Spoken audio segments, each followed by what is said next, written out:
Hello and welcome back to the channel, Dan Who Reviews. As always,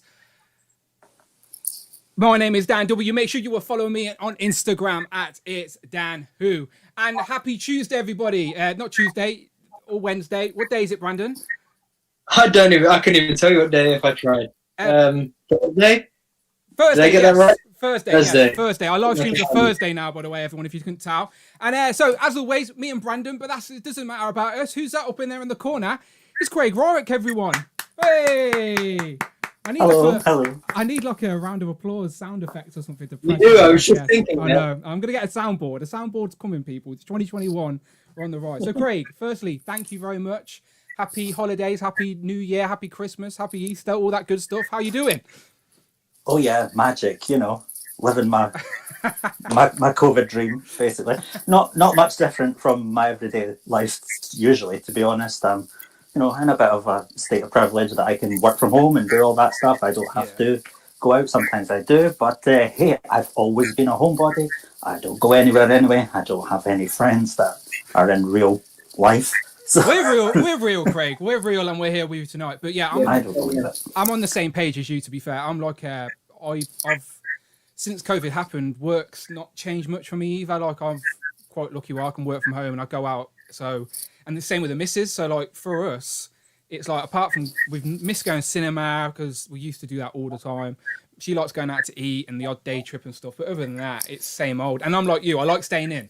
So I'm quite happy sitting here drinking tea, not a problem. But I have to entertain the missus occasionally, which is it's harder than it sounds. But yeah, we're all good. But yeah, we're happy to have you, Craig. And if anyone doesn't know, as I said, I'm sure you do. CRAIG WARRACK is legendary status in this toy community. One of the best customizers there is. Like if I was Craig, like you could just. You don't have to get excited about new action figures because you can just make anything you want anyway. It's such a skill that I'm jealous of. But yeah, customizer extraordinaire. Go and check out his YouTube channel if you are unaware of Craig, but I'm sure you are. All the links are in the description. He's got videos up of Werewolf and I'm not a big Mario guy, but it's Bowser. Bowser, am I right saying that? you're a disgrace, madam. Oh, it's Bowser. Bowser, yeah. I was always what is it? Sega Mega Drive Sonic guy. I was never had a Nintendo ever, never. Well, yes, Bowser. I've got a lot of videos there. I tend to do, unlike Dan here, I do like 2 videos a year if you're fucking lucky. And you'll like it because you ain't getting any more than that. But they're, as I said, really like some of the best. Like some of those have got crazy views as well. So as I said, you must know these are some good customs. Do you know what I mean? Like, it's all good being humble, but they're good, Craig. They are good. They make me happy, and I am the hardest person to please that I know. So if they make me happy, I tend to think they're amazing. No, that's all that counts. They're 10. Brandon's painting Clone Troopers, so Brandon's still on a 2 or 3. He's working his way up there, but he'll get there eventually. Very true. Yeah, there's some amazing stuff there, Craig. But honestly, pleasure to have you, Craig. As I said, long time admirer of the channel and all the stuff you used to do with the late Glenn Webb, of course. Articulated, assembled. I love that when a new wave would come out, you two would go through the wave and like. What did you call it when you liked it or didn't like it? You had like a phrase. We tooted and booted. There you go. Now, that's it. Tooted and booted. I have to point out that we didn't come up with that. That's a super gay thing. The drag queens toot and boot people's fashions online. Okay. So, I said we should do that, and Glenn didn't know what it was, and then he found out what it was, and he was like, "Oh no, people will figure out I'm gay." And I was like, "Mary. People know." The toot and boot isn't giving you away. Okay, well, we can toot and boot some legends today. So, as I said, for anyone watching the replay or anyone here live, hello, welcome. Make sure you say hello in the chat. Brandon will jump on the chat in a minute and say hello to everyone. But today we are just recapping everything that's officially been announced by Hasbro in the world of Marvel Legends. So we might get into a few rumors and speculators as naturally as we go through, but today is basically just recapping everything we're going to expect in the year 2021. And we've talked about most of this already, but now we're in 2021 now, so it's like it's going to happen sooner rather than later. So yeah, Brandon, do you want to say hello to the chat there? Yeah, And I'm going to post a link on a few places. And just echoing what Dan said, Craig, it is a pleasure to have you here, my friend.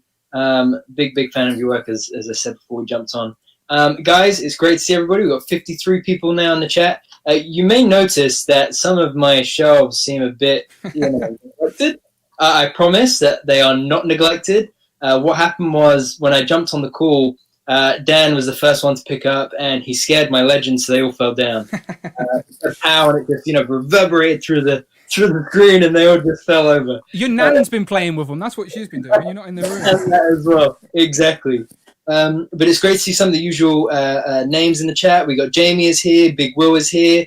Shout out to Big Will as well. I keep meaning to post this amazing artwork that Big Will did. Okay. Stay there for a sec. Then let's just go to that. So I've got an image. I've got an image. Okay, so they're in the YouTube description below us. There's a link for Discord. It should be right at the top. Now, I'm new to Discord. I'm only learning, but we've built a little Discord vibe. So it's basically, imagine the YouTube live chat, but it continues over on Discord throughout the week. And you've always got people like Phil Jones in there posting news and figures and stuff. So it's like a little community we're building over there. And Big Will, is been making some little customs of us. So let me bring these up. So shout out to Big Will.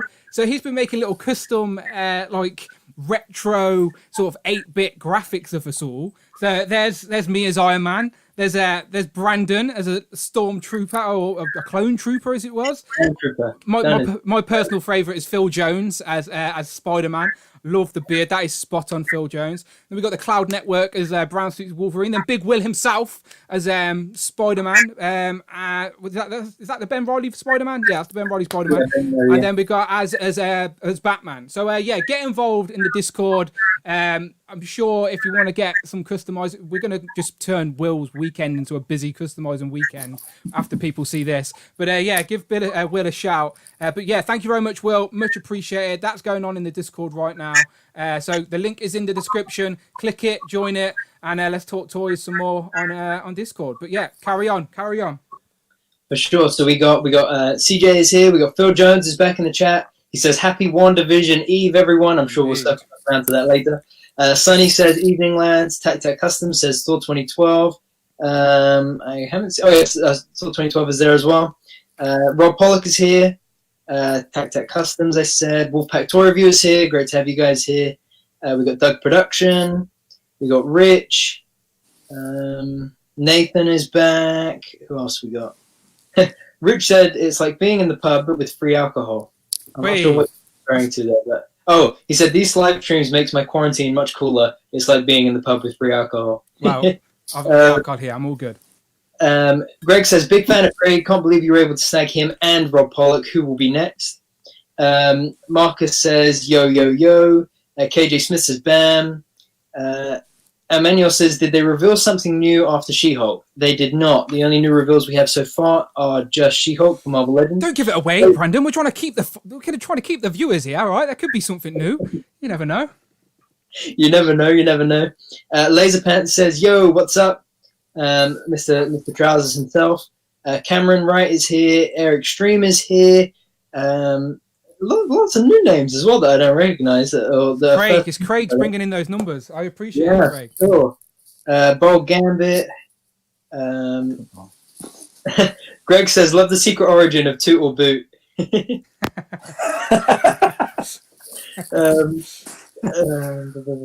else we got?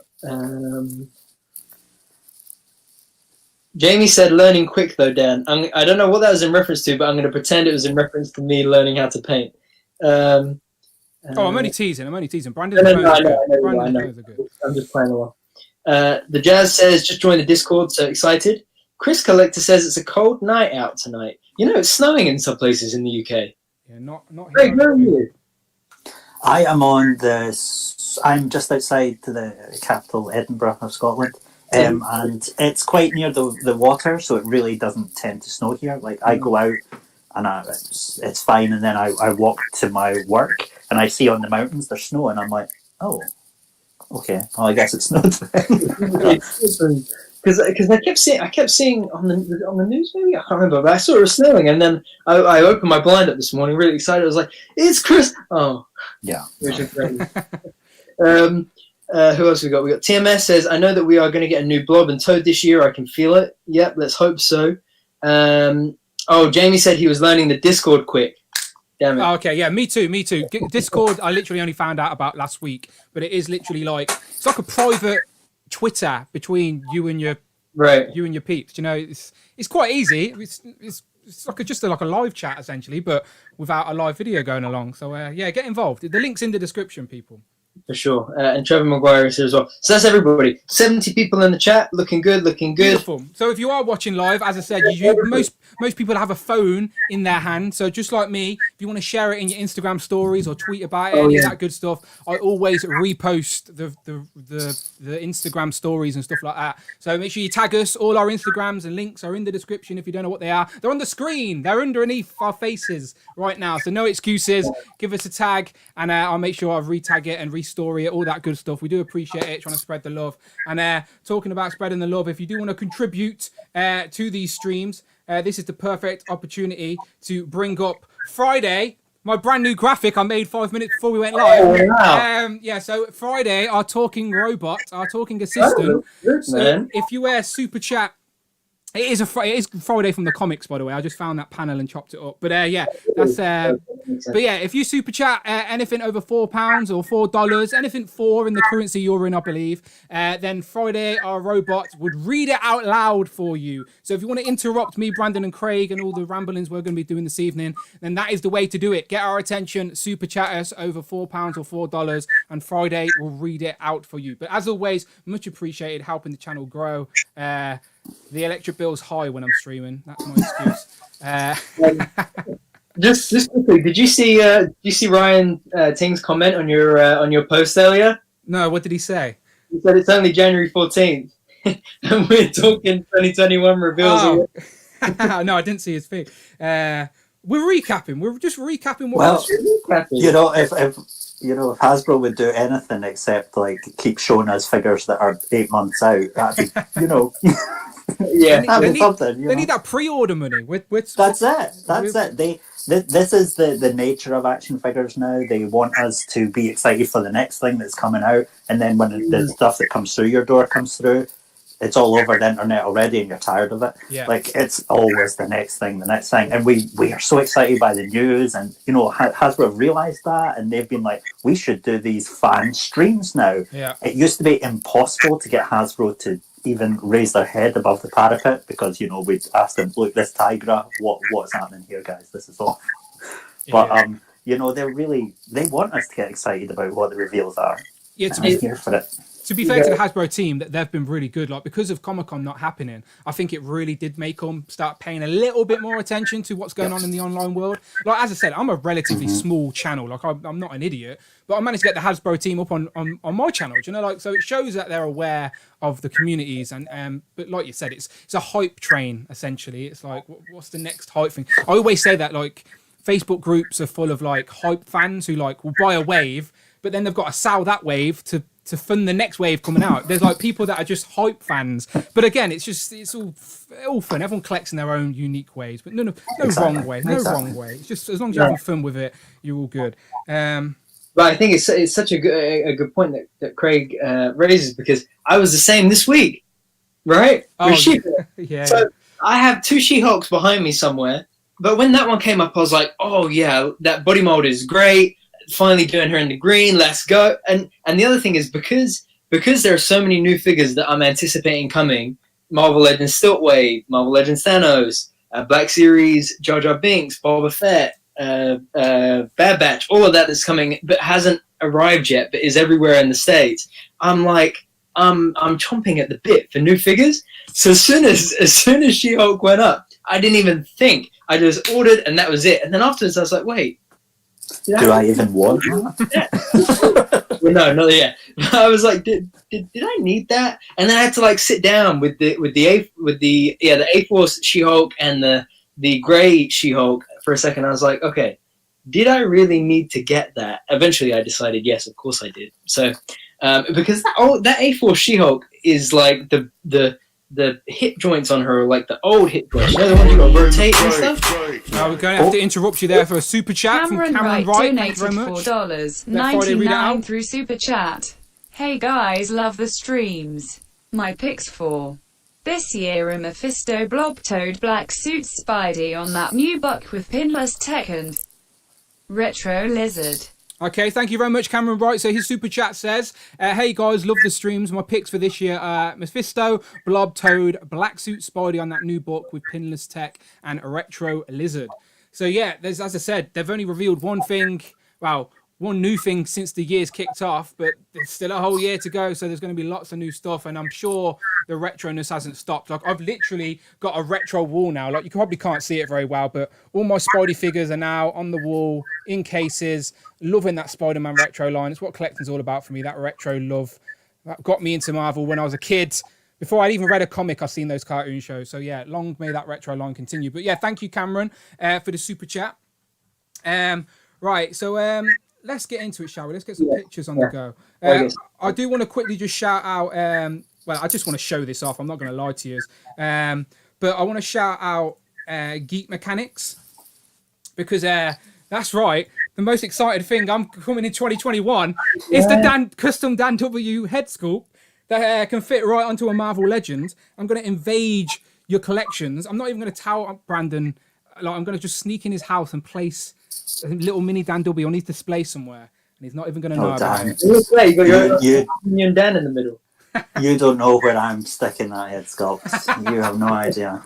I know, yeah, it's a dangerous game, and getting custom heads. But I want one for my shelf, and Geek Mechanics is sorting me out. He's actually made it. It's an actual real thing now. Very excited to get that. So obviously I'll show that off when it arrives. But yeah, I just thought I'd give Geek Mechanics a shout out, because I never showed it off last week. But let's get into some pictures, shall we? And you've talked about the Hulk, so let's start off with Marvel Monday. This past Monday was Marvel Monday, and it seems like Hasbro are going to continue that for the foreseeable future. Dan Young did say that it might not be the first Monday of every month, but it will be a Marvel Monday every month. So don't expect it on the first Monday of every month, but it will happen. And this January Marvel Monday was the Green She-Hulk. So this is the version of She-Hulk I think people would have preferred originally, because this is a nice new book that came in grey previously when at the start of last year in the Super Scroll Builder figure wave. But obviously Brandon said he's pre-ordered it. I've pre-ordered it. So Craig, what are you saying? Tooting or booting? Boot. You're not a fan. Boot. Not having it. I am, sorry, I'm going to rain on the enthusiasm here. This is go ahead. not why you brought me. But the figure looks great. Okay, the figure looks great. But I am a bit sick of Hasbro releasing the version we don't want. Yeah. And then releasing the version we do want. It's called the toy business. The toy business, Craig. It's called the toy business, but it's also called taking advantage of your customer base. I get it.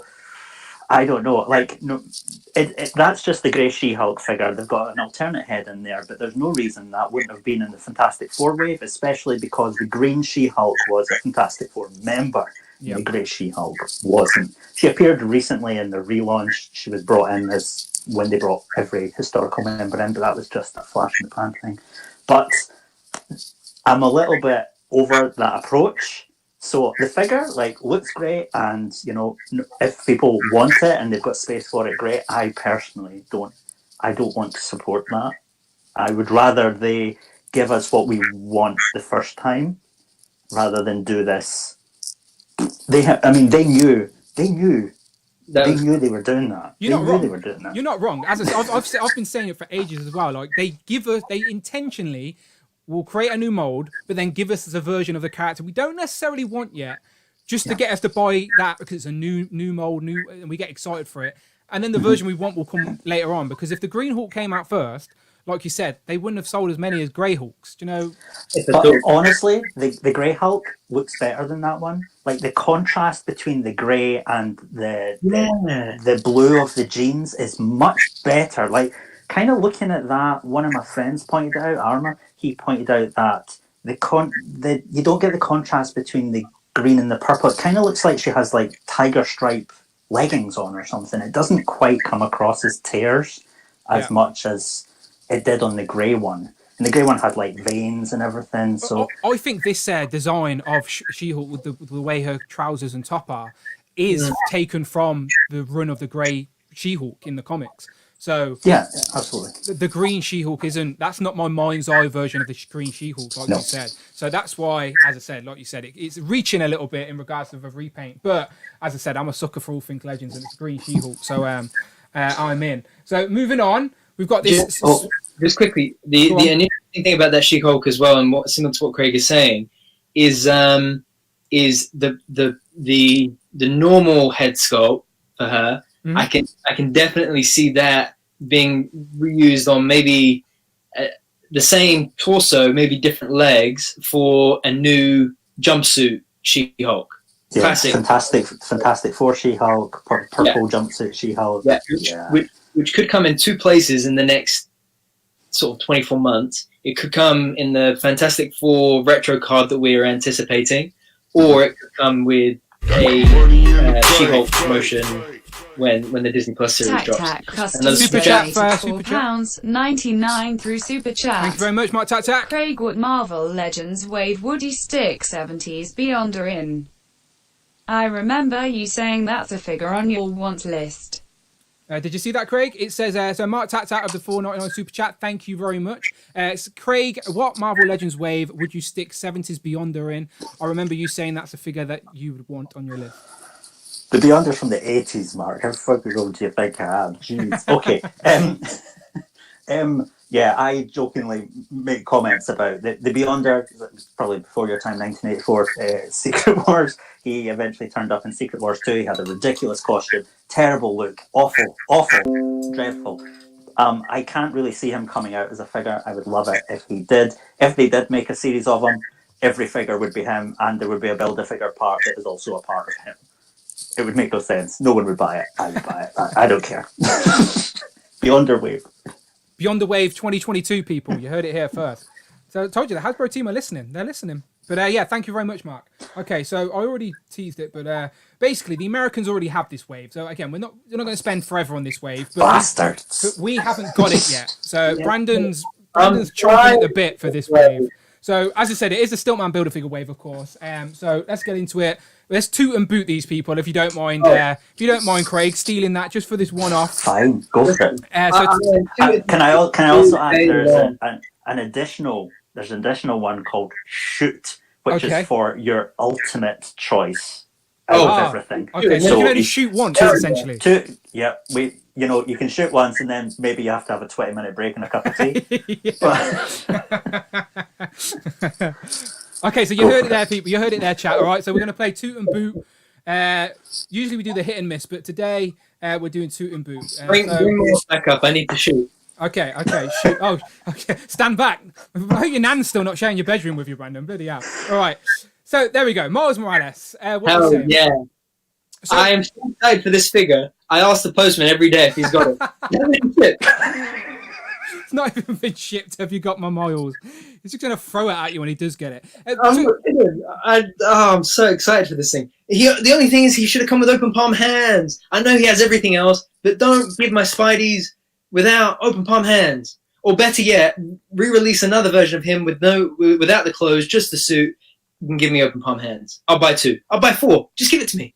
Nathan in the comments says boot on Miles. I have the Mafex. So listen, we need to 2 things. We need to boot Nathan, A, for having the Mafex, yeah, and B, to boot Miles.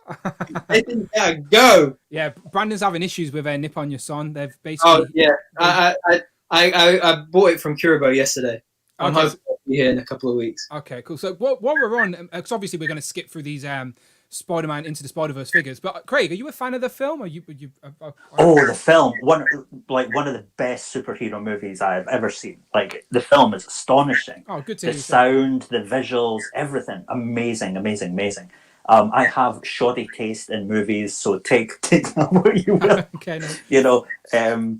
It was so refreshing. Like, the kind of, the Marvel Cinematic Universe kind of has a tone, it has a rhythm.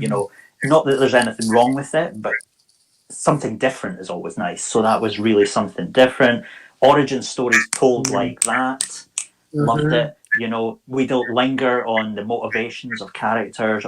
They're heroes, they're villains. Got it. I don't need confliction between the two. People having to be convinced to be a hero. You know what? That's all been before, and we understand it. So I really liked it. It was really in the spirit of the comics. You know, a high concept, much like the X-Men Days of Future Past. You don't over-explain it. Just like they're time traveling. Okay, they're jumping between universes. Okay, the audience get it. Yeah. Like, just go for it. Just have fun with it. It was great. It was funny. It was exciting. It was emotional. It was great. These figures, I'm not. They look like great figures, but I don't need them. Okay. I don't need them. So let's just skip through these then. So we got Miles, obviously, Peter B. Parker, Gwen Stacy, and Spider Pig or Spider Ham. Sorry, Spider Pig Simpson. Sorry, that's my Simpsons brain. That's right. And Prowler. So they're the 4 movie figures. So again, I'm quite happy to add these. I've had their own little corner of my shelf. But again, it's not something I wanted necessarily. I've said this before. That film, great film, but it's not something I was like, oh, I need these in figure form for me. You know me, I'm stuck in my MCU bubble. But these look great. Definitely the better option if you wanted these figures in plastic and you don't want to pay for the Mafex. But the Mafex has been getting mixed reviews online as well. So maybe you can save yourself some money. Maybe you can save yourself some money with these. Mm-hmm. But yeah, Brandon's favourite, this one, of course. So let me see the frog emojis in the chat, please. Phil Jones, get it started, please, because you know Brandon loves Frogman. So basically, the running joke here is that Brandon loves Frogman. Brandon doesn't have a clue who Frogman is. Doesn't like. Of course, he doesn't. I've collected comics, been fully immersed in Marvel for almost 4 decades now. I barely know who this guy is. Like, I've always known of him, but he never comes up. He's in the background of a panel here or there or something. But you know, this is kind of like a jokey character they've thrown in. This is the kind of character you would get in a Deadpool wave kind of thing. Yeah. And I'd be like, great, but you know, Marvel Legends, guys. I mean, it's great. You know, go for it. It's a great figure of him. He's got his springy feet. Wonderful. They went that mile. It's a toot for that figure. Am I going to get it? No. Oh, look at all the frog emojis in the chat. I love it. So yeah, the funniest thing is, I didn't realize that his eyes were in between the mouth. Yeah, he looks out there. This is Batman in a frog outfit, essentially. If you look really close, it's Batman. Like, let me zoom in. I told you. I promise you. He's better than Batman. Don't get him. Look at this. Is that not Batman in a frog mask? Come on now. It is. Batman. That's Lego Batman. Okay. All right. Cool. Okay. Anyway, yeah. So moving on to this next one, the last one, the hand ninja. Now, I always say you've got to say bravo. This the right choice was the Build-A-Figure legs with the army builder. That is the correct decision. But I haven't got the hand ninja in hand yet, so we shall see if it will hold up to the ninja status. But I'm happy that Marvel Legends give us an updated hand ninja, but I'll reserve my comments until I get it in hand. But I'm happy it exists, and I'll have it in my grip soon. So are you interested in the hand ninjas even building Stilt-Man? Is that a funky character that intrigues you, Craig? Stilt-Man, a little. In previous, like, say, 3-4 years ago, I would absolutely have wanted Stilt-Man. I don't really care about the hand ninja. I'm, not big into Super chat with Cameron Wright is back at it. Thank you very much. Donated $4.99 through Super Chat. Frogman is the GOAT. Here's hoping for a grizzly LMAO. So he says Frogman is the GOAT. Here's hoping for a grizzly limo. That's how you say that. A limo, isn't it? So thank you very much, Cameron Wright. Much appreciated. Grizzly. Is Grizzly a bear, I imagine? He's a big bear guy. He's basically like Frogman, but it's a bear costume with the guy's face under the hair. I'm fully there for it. What's the bear called from the Winter Guard? What's he called? Ursa Major. Yeah, Ursa Major. There you go. It was at the tip of my tongue. But I want Ursa Major. Liar. It was there. It was there, Craig. But all my knowledge, as soon as I'm on camera, my knowledge goes out my brain. But I know a little bit. Okay, cool. So that's Stilt-Man. Brandon, we've talked about these before. You're excited for this wave, yeah? Yes, Stilt-Man is, but I don't need it. But I think what I will do is I'll build the stilts in the back of my Spider-Man display, so it would be like the stilts would be like there going like up into the like pillars. Display. Yeah. So it's like he's there, but he's not like there.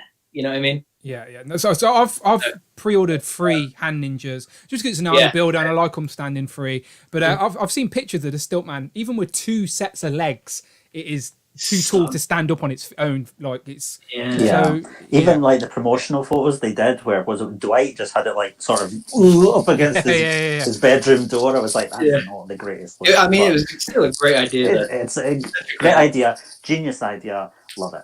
Yeah, fair play. Right, this is a figure that we wanted. Well, I've wanted, and I'm curious to hear what you think. I have not watched any reviews for it yet, okay? So if there's reviews out there, I have not seen them yet. I'm avoiding them until I get it in hand and I can make my own mind up. But it is, of course, the Infinity Gauntlet classic-looking Thanos.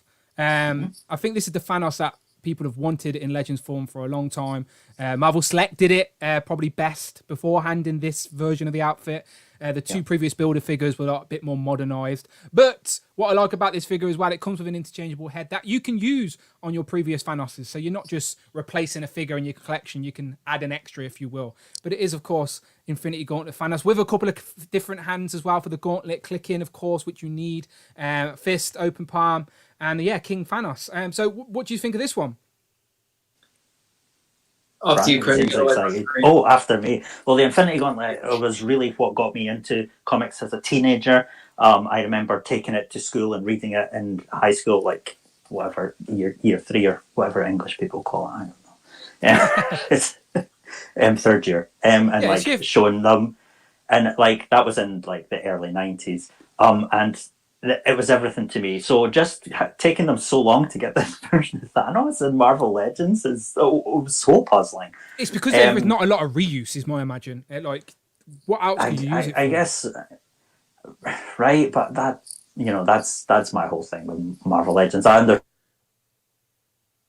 the business. Watch that Marvel 616, and they're like, we decided to make, each superhero, they have such different bodies. We decided to make them all unique and all this. And this was the real drive behind Marvel Legends.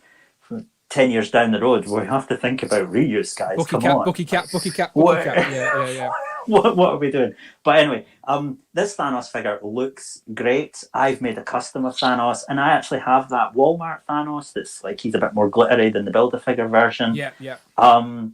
But this one looks really good, and I've been hovering on Kapow Toys, like pre-order, like about once a week, and I'm like, I don't know, do I want it? I don't know, like.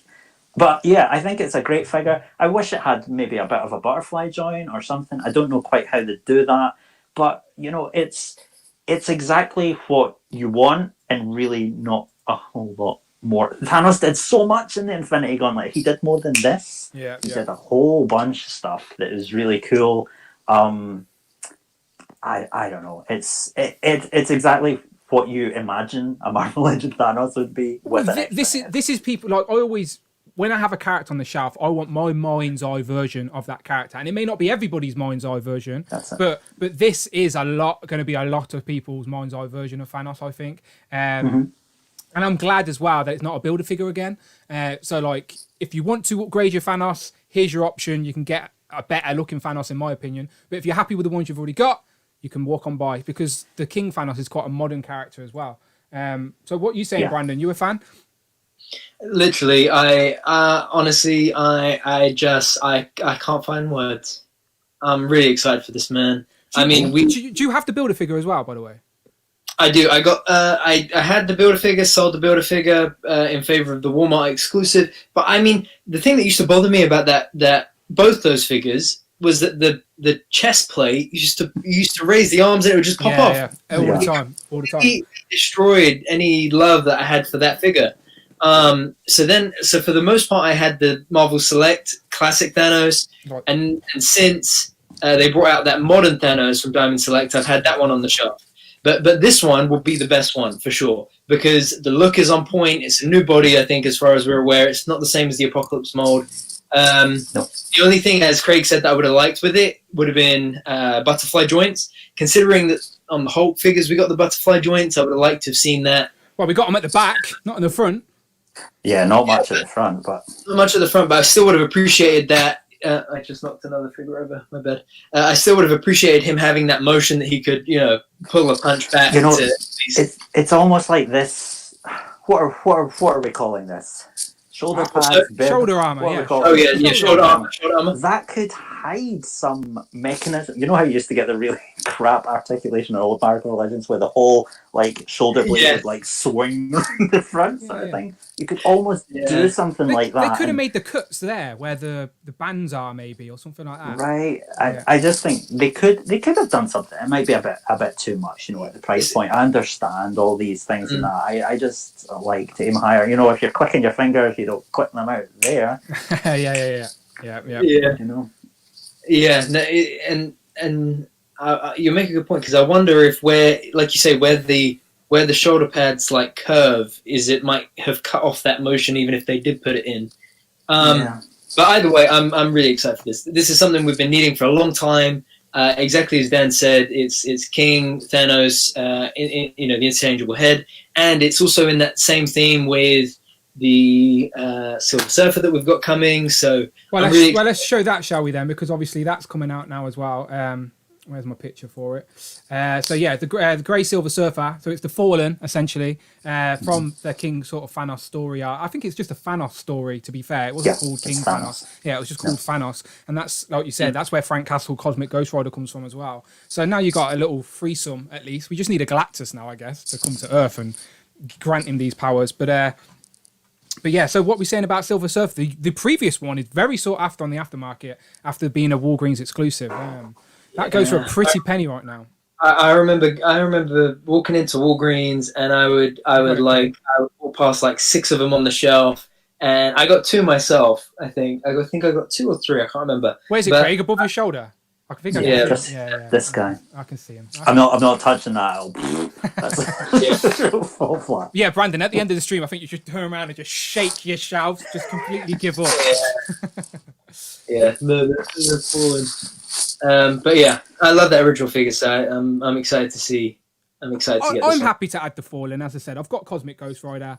I'll have the King Thanos as well. I'll put that head onto my previous Thanos, and I can have these 3 on the shelf together at least, so it makes some sort of sense. But obviously, it's not my mind's eye version of Silver Surfer. Of course not. It's no one's, because he's not silver. But it's an easy repaint for Hasbro, and again, it's quite modern as well. It's always fun when they can sneak a modern-ish design into the line. But yeah, did you read? I have to say this is a toot for me. I because Silver Surfer is one of my favorite characters, and while the Silver Surfer being this sort of dark silver character is from that Thanos storyline, they eventually have. He's currently now this color in the comics. Okay, so he stayed this color. Okay, there was a storyline after Stan Lee passed that was dedicated to Stan Lee, in which the Silver Surfer. It was a whole cosmic load of nonsense. He travelled forward in time and then through the universe all over again. He's ended up this black colour. And it's kind of a nice... The Silver Surfer was always Stan's favourite Marvel character, and it's kind of nice that they've put out a black version of it. You know, to me, the Silver Surfer becoming black is something that's quite, I don't know, poignant about the passing of Stan Lee. And this is kind of flying over people's heads because Thanos. Yeah. Like, it's from this Thanos story. But they went back and they put that meaning in it, and it's quite nice. So I love the Silver Surfer. I love that poignancy they've given to it there. I don't think they've really done great work with that figure. I think it's worse than the old Silver Surfer we got. It doesn't have as many hands. It doesn't have as many exciting effects. It's basically the same figure over again. He doesn't have an angrier head or anything like that. But I'm all there for it because I love the Silver Surfer, and I love that. There's a bit of a story behind that figure, so I'm there for it. I've read the footnotes of the Thanos thing, but I was unaware of that Stan Lee sort of. That came later. Okay. So if you just read the Thanos story by itself, it's got none of that in it. There's a Silver Surfer story called Silver Surfer Black, which is a bit like that. But but that's still good to know. That's still good to know that the character's like, it's not just a one-off either. It's got a bit more behind it than just a black Silver Surfer essentially. But so he went off to gain more power, didn't he? That's why he was traveling or something like that, if I believe. But yeah, so toots from everyone then, I guess. That's a good thing. Right, moving on. This one... quick few things from the chat. Go for it. Yeah, David Hamster says, I remember watching Craig and Glenn's podcast. That's pretty cool.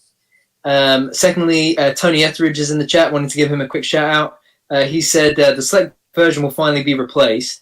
And then there was some conversation about whether the new version was bigger than the Walmart exclusive.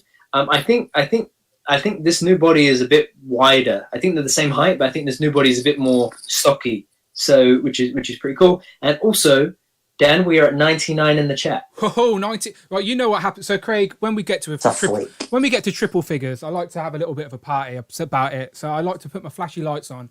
So if people do want to, if you haven't already, then put it in your Instagram story. Tell someone. Text your mum. Tell them we're live right now.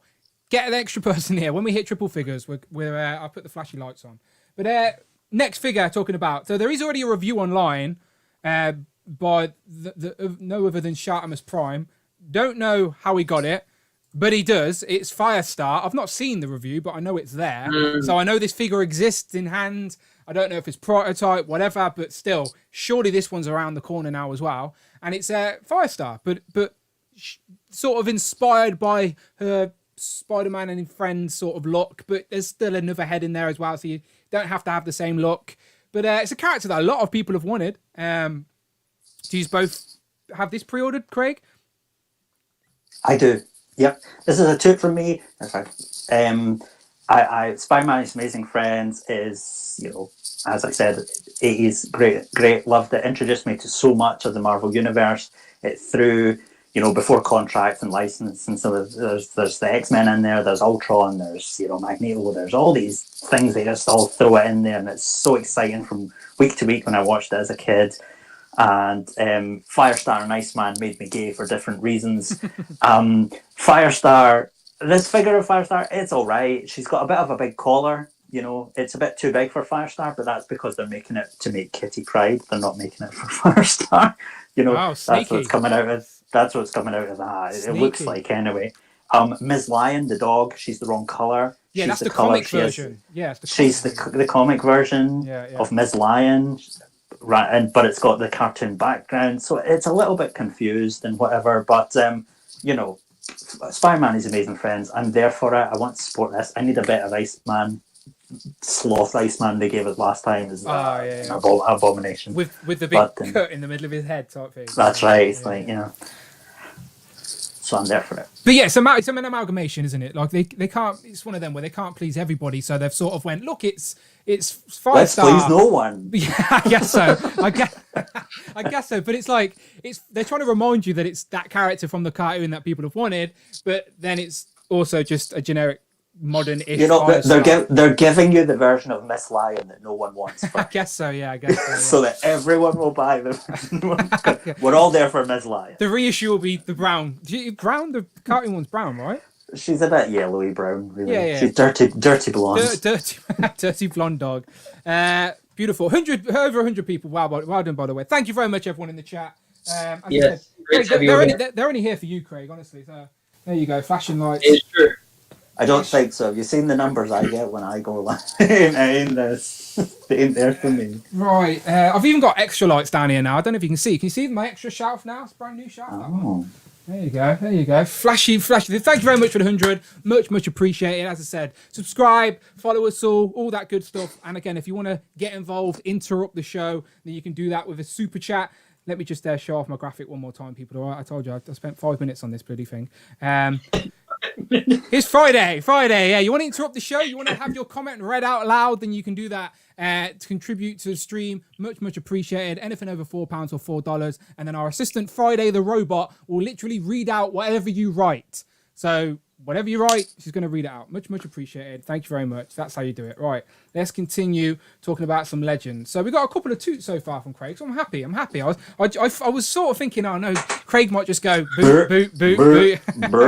Yeah. Okay. So I did have another picture of Firestar as we skip through. So let's have a look. So there's the Firestar. Who's next? Okay. So we're talking about the Tri-Sentinel wave, essentially. It's not the Tri-Sentinel that I think of, but we'll talk about that when we get to her. So, first of all, let's just ask Craig, because I haven't. So, I've not read the House of X, Powers of X. So, I can only comment on these as action figures. I don't I haven't read the story they're from yet. I'm going to buy the trade paperbacks and get into it a little bit, but not yet. I'm waiting for my Sentinel hype. When we've got a few more updates on when the Sentinel's coming out, I think that's when I'll be in my full X-Men hype and I'll read everything. But have you read that storyline? I have, yeah. I read House of X, Powers of X. I think they call it the Dawn of X collectively. I think actually, is it Powers of 10 or is it House of 10? One of them is 10 and one of them is X, and I don't know which is which, and I don't particularly give a fuck. But I am one of the very few who does not enjoy that story at all. I really don't like retcons in comics when they come in and go, you know what, actually that stuff that you thought for years, that's been a lie. And you're like, oh, I've been spending $3.99 a month. Don't you come and tell me that was a lie. You know, just so that, you know, that's the hard. You're not doing that to me. I've been not enjoying this X-Men comic for years. How dare you say that it, you know, that stuff that I didn't enjoy was not right. It doesn't. So that kind of has a knock-on effect for this wave. You know, it's like you know, movie figures live or die by how good the movie is. Yeah. These comic figures relating straight to a comic story live or die by how much you enjoy the comic story. Yep. So for me, I'm afraid it's not toot news. Well, I can relate to that, because for the whole year I've been teasing with Hasbro and people about Age of Apocalypse. Like, I'm not a fan of the Age of Apocalypse comic, the designs of the characters. They're not my version of the characters. Thought they were too crazy and too off the wall. They weren't my. So for the whole year I've been sort of teasing that I didn't like those, but I ended up buying the wave because I'm an idiot. But I wanted Sugarman, so but I guess that's the sort of same vibe here, where you're not a big fan of the comic or the source material, so you're not super excited about these figures being released. But what I have been saying about this wave is that it's a great jumping on point for collectors, or because it's like the first wave in a while where you're getting Wolverine, Cyclops, Jean Grey, Professor X, Magneto. They may not be, again, your mind's eye version of these characters or whatnot,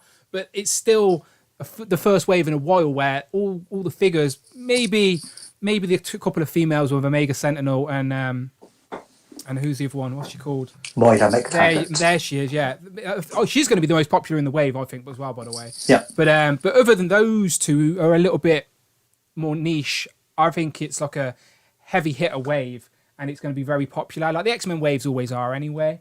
But let's skim through these and just have a quick look. 1 second. Right, there we go. So Wolverine, brown suit Wolverine, sorry. So it's obviously a more modernized version of brown suit Wolverine, but it's still a brown suit Wolverine that I'm sure people are going to be very happy with. So just a quick toot and boot from both of you before we skip through this wave.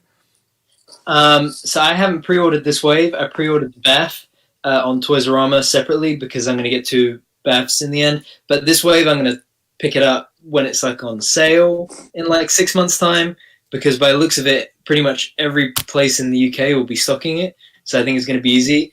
So I'll toot it for now, but like I don't really need it, you know.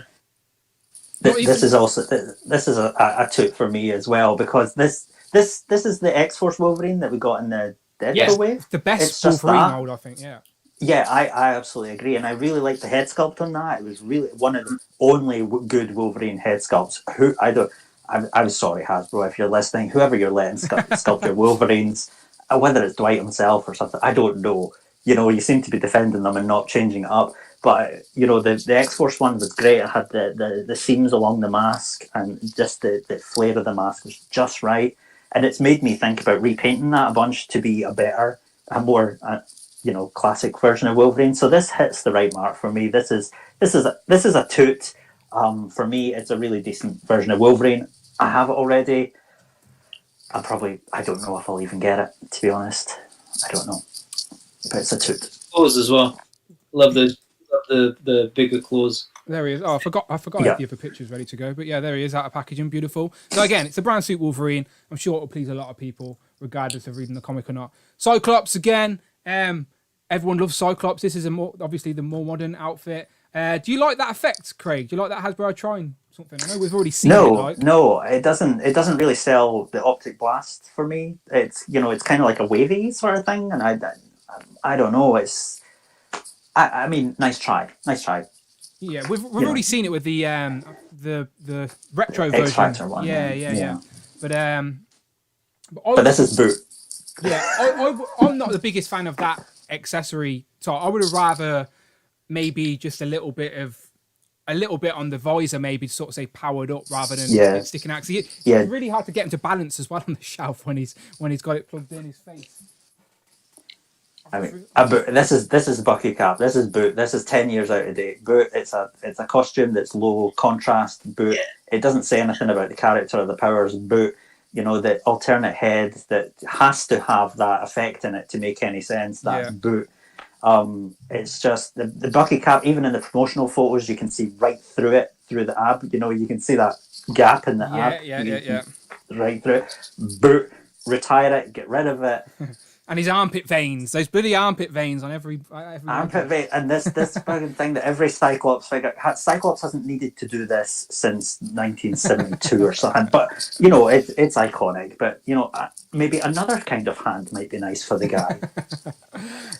Okay, that's my biggest thing with that figure is that every Cyclops figure I have has to get posed like that. Like, would it hurt to just give him two fists? Or an open hand and a fist. Something. There he is. Yeah. There he is. And we've all got this figure. We all have this figure, and we've all got multiples of this figure that we don't want. We don't want another one. And he needs a butterfly joint mold so that you can properly get him to give it a bit of this. What about a butterfly joint mold Professor X? How does that tempt you? Yeah, but it's a skinny Spider-Man. This is just as out of date. This mold is the Bucky Cap of Spider-Man bodies. Is this Pizza Spidey? This is Pizza Spidey. I loved it back in 2014. Loved it. Don't love it anymore. The legs will get warped in the packaging. No. That ass. That flat, long ass. Oh. Craig, you've read the comic, so would you say that this look for Charles Xavier, if you had to pick one comic design from that story, this is the one? Like, you see this, it's only from this story, right?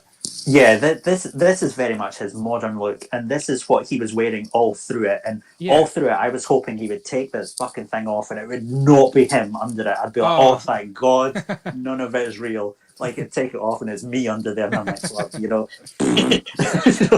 shite. This is all shite. Boot. But this is not. I mean, now people love that story, and legitimately they love it. They think it's great. They think it's genius, a masterpiece. Great. I'm not questioning their opinion on that. Fair enough. This personally does nothing for me as a look for Professor Xavier. I think the sort of iconic.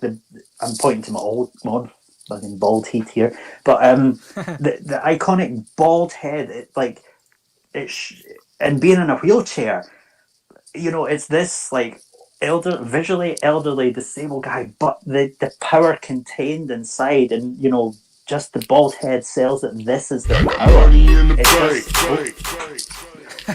Well, Tac Customs donated £4.99 through Super Chat.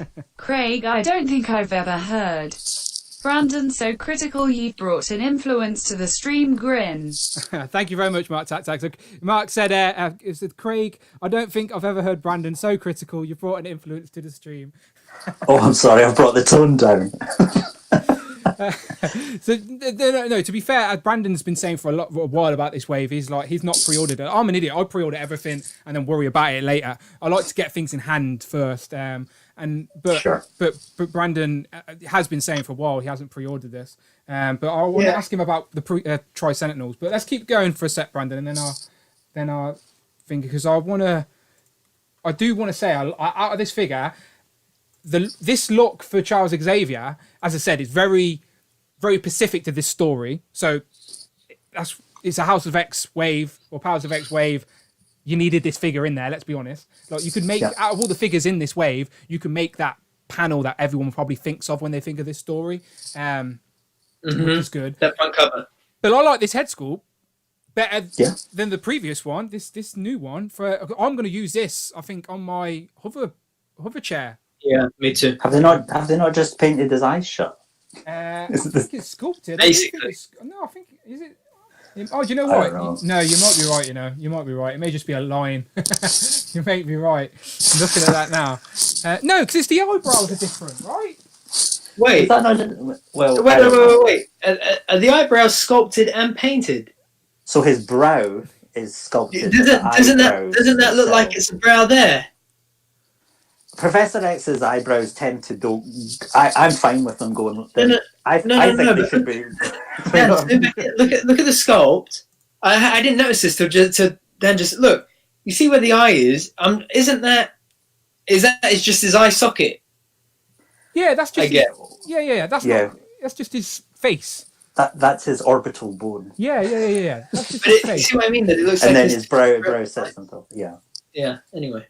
Yeah. All good. But hang on, Brandon. You do that pose. I want to see if like. Yeah. Look.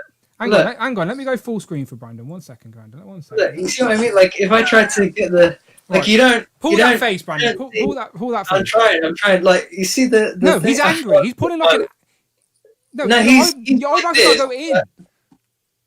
That's not the face. Oh my goodness! You're right. I just. Go on, Barbara, get it together. It looks. I just realized it looks like there's a line here and painted eyebrows, but like the eyebrows seem to like the sculpt seems to be like it's there. Look, you see what I mean? Like the shading there. Look, I'm complimenting this face anyway. I like this. I'm going to use this. That's the main draw for it, and because it's part of the iconic. This accessory is much better than the blob that splash they gave us previously. Yeah, I can see Craig laughing. How much would you explain that, Craig? What is that? The white accessory that we got with the hoverboard. Like, how else would you? How would I describe? How else would you describe it? Right, it's a splosh. A thick nut attached to his head. Like a mutant nut. What is that film? What's that Ben Stiller film where he does his hair in? You think I've seen a Ben Stiller film? No, there's what? The comments will know. The chat will know what I'm talking about. Anyway, I like that head. I was trying to be nice. Oh yeah. Okay. There's something about Mary where Cameron Diaz puts. There you go. You know what? You know. Professor, I do know. I have seen it. Right. Moving on. Magneto. So we knew this was inevitable. We got the black and red. Then we got the red and purple. Now we got the white Magneto. It was a matter of time, but at least in this wave, it makes sense because this is what Magneto is wearing through this storyline. So the right place to drop it, I guess. Sure. A lot of 3 sets of hands is great. Butterfly joints is great. I think this is a solid release. To be fair. I like that body mold. The extra hands are good. I generally think this is a really good wave. I think it's a really good wave because it is iconic to that cover. You get all of them in one. The Tri-Sentinel is a really interesting bath. It's different from other baths, and it will fit in with the Sentinels that you're going to get later on. I just didn't jump to make this wave, but just because I've noticed that in 6 months' time you can pick it up for half the price. That's all. As I said, it's a House of X wave, and they've gave us some of the most iconic looks from House of X. Like you can't be mad. Like, it's interesting that between this and the Spider-Verse wave, they seem to be taking. They used to be like, we'll give you a couple, and then we might bring some more later with another bath, and it's like, no, we're going to give you the ones that matter. Like, it seems to be a different approach, and I'm fully there for it. It's, I say, I'm not really there for to buying the figures, but I think this is a great approach, and it's a good enough wave. But Magneto in white does nothing for me. Just wear the pink, Mary. Get over it. Who are you kidding? It's like a slut on her wedding day. Take the white off.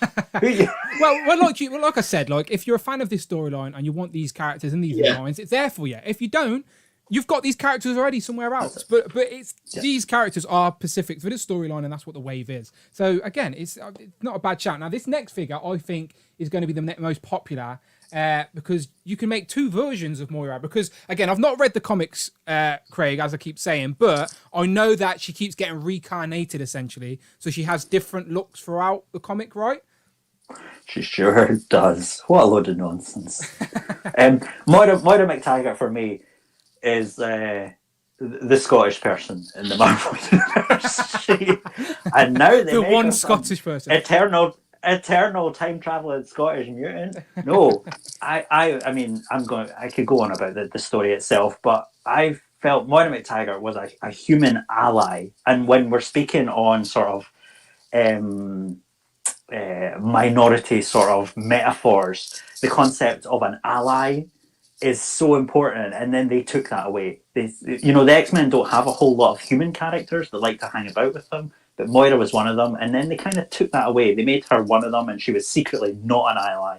She was secretly a gay person pretending to be straight all the time. It's like, oh no, that's not the message. We don't want to give that Is this out. the red cot stuff you were talking about earlier? Saying This is the retcon stuff that Moira has been a mutant all along, and she, her and Xavier and Magneto have been working secretly behind the scenes, and I don't quite understand how it all fits together. But it did nothing for me. But they give us classic Moira with this figure. They also give us like this Twiggy sort of version of Moira as well, which is it's an interesting look, and it's more civilian things which people have been asking from Marvel Legends for so long.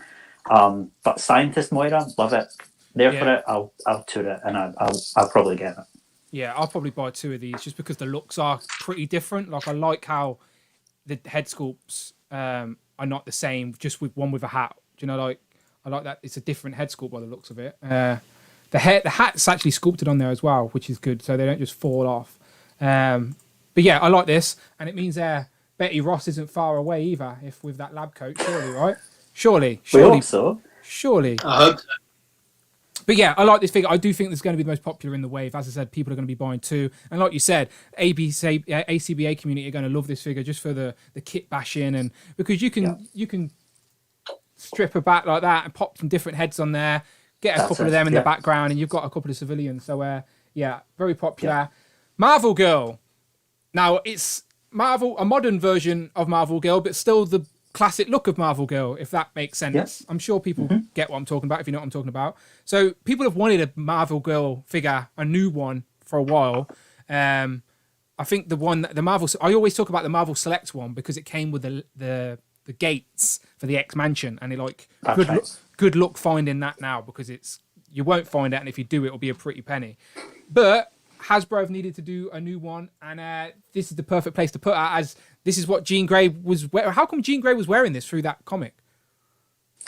The approach the comic took is that I actually like about it is that the X-Men treat their costumes as it's their wardrobe, so they'll pick whatever costume they want. So It's not like Storm suddenly turns up in her 80s. Well, that might be a bit much. She'd have to shave her mohawk in, but like her 90s costume or something with the 80s leather jacket over it. So they're treating it more like it's a wardrobe that the superheroes wear. So Jean going back to this, it's fine for me. This figure is a good representation of that.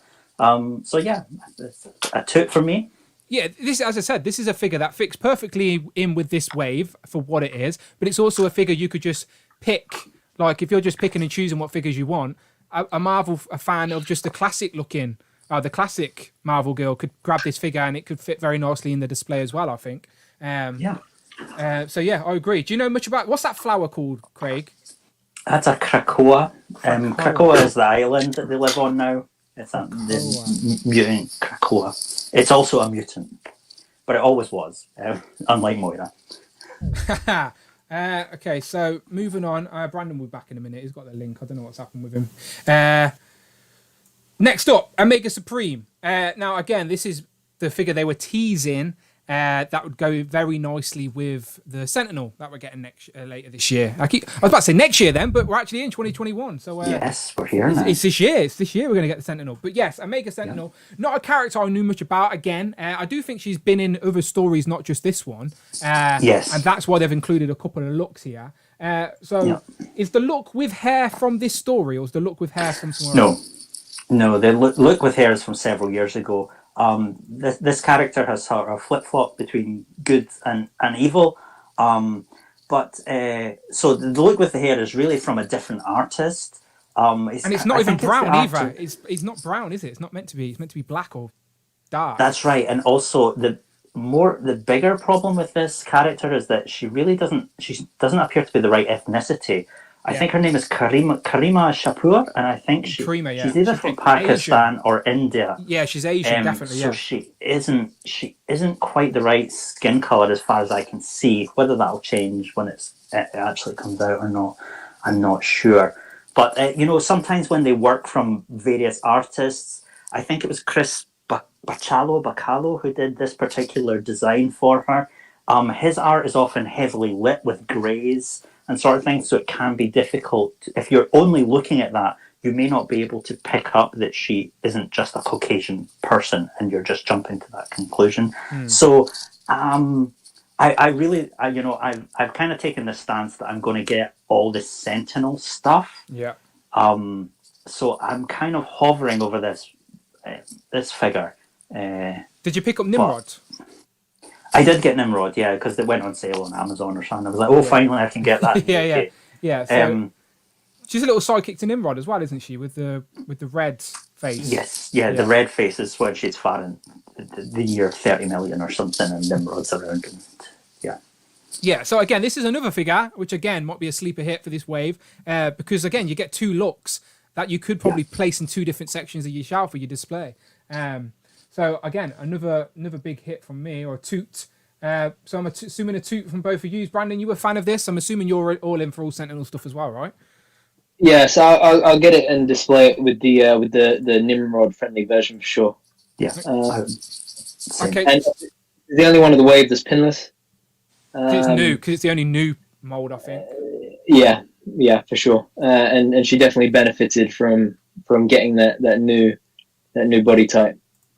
Yeah, I'm a fan of this one. Okay, so Brandon, you said earlier that you've already brought the Builder figure. You've not brought the wave. You've literally just brought the Builder figure. So you've gone for two Tri-Sentinels. Why not three? It's a Tri-Sentinel. Well, because if I'm honest, I mean, I like it. I don't love it enough to spend like the money on getting three of them. I'm only getting two of them because it's just cooler to have two. How much was it on its own, by the way, if you don't mind saying? I think it was £40. That's not bad for a Builder figure. Rightly. Yeah, it was something like that, 40 or £45, maybe something like that. Yeah, if you tend to go through a Toys R Us or something, you can get them for about £40 to £50. Yeah, the only thing is that they sell out quick. When he does initially when the waves go up and he does the splits, they can sell out quite quick. But so that's why I jumped on that straight away, ordered one because I knew I wouldn't want to buy two sets of the wave. Makes sense. To get two, and I knew that if I could just buy one, so at least I've got the one, and then later on I'll just pick up the other figures and build a second one. So, but I think, I mean, I like this. I like the unique design. I think, me, I'm a big fan of army builders, so definitely going for two. And as well, I think with two, it's more symmetrical. I don't know if I would have the space on the shelf either for three. Two is all you need to sell the idea that this is not a unique character. Two is the minimum number. Yeah, exactly. And then it's only for like the army builders that I really, really like that I will get more than I can think of. So when I think of Tri-Sentinel, I think of the old school Tri-Sentinel, or the bigger normal Sentinel with the three arms and the head that spins and stuff like that. That's what I think of a Tri-Sentinel. So this is unique to that storyline, but is it a main character? Is it even predominant? When they revealed this Builder figure, people were getting excited. I was like, wait, I've read this and I can't remember this thing. And I went back and I looked, and he's in like just a handful of panels. They're in the future, and they're hunting mutants. They just seem to be very much like, in the X-Men Days of Future Past movie, the Sentinels were in that when they descended on, they just suddenly come in, they storm the mutants, and there's a bunch of them, and they just look like that instead of like they did in the movie.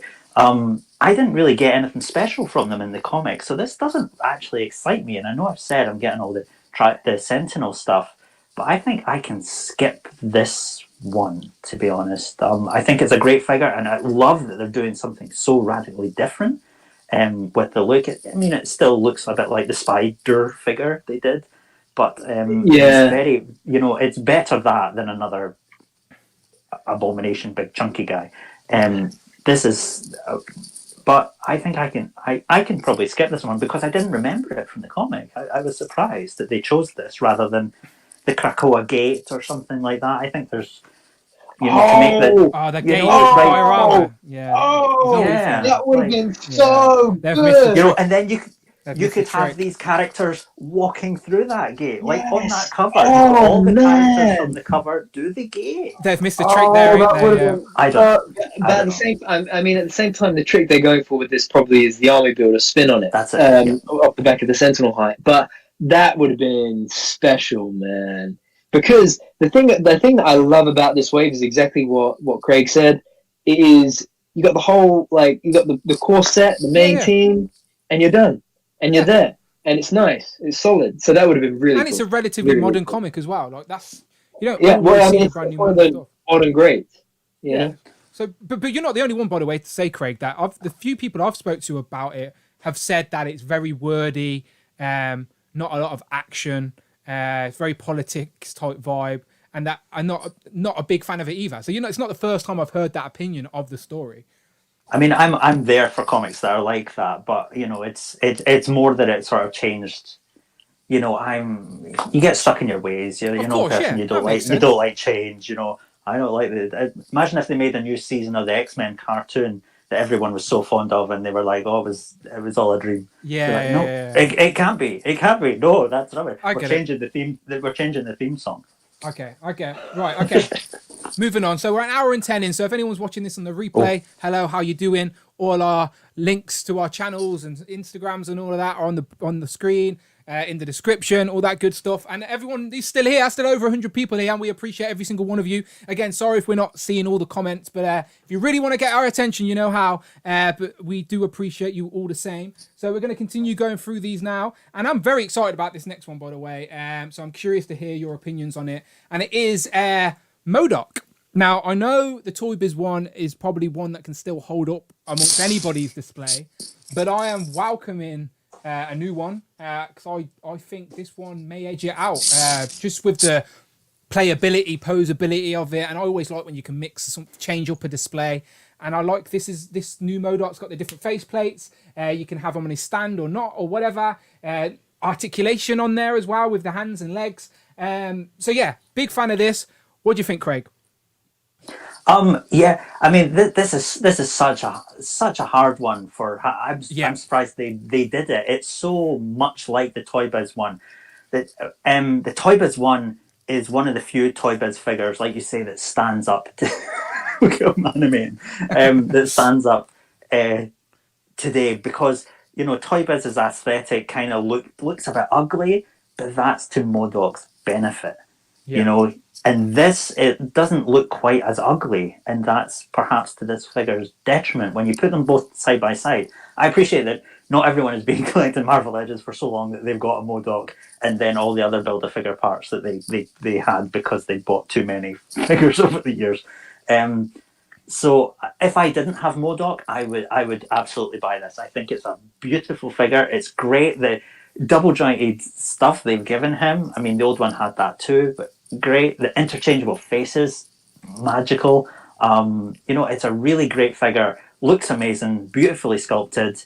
But it's on par with the Toy Biz one for me. So it's a total toot, but I'm not gonna get. Like you said, it was a high bar, and Hasbro must have knew that. So I think they paid. Yeah. Just think this figure's opened a new door in regards to this is at the £50 price point. Now, previously, the deluxe figures were maxed out at about 30. So this is in a box. It's not in window packaging. So I think if this does well, it sort of gives Hasbro that revenue of releasing a new £50 price point sort of package, whether it's a bigger figure or another vehicle or whatever it is. But this is the first time Hasbro are doing a £50 price point figure. And I think they needed to pay the attention to Modok. That worries me a bit that Modok is leading the charge because he's an ugly bastard. Yeah.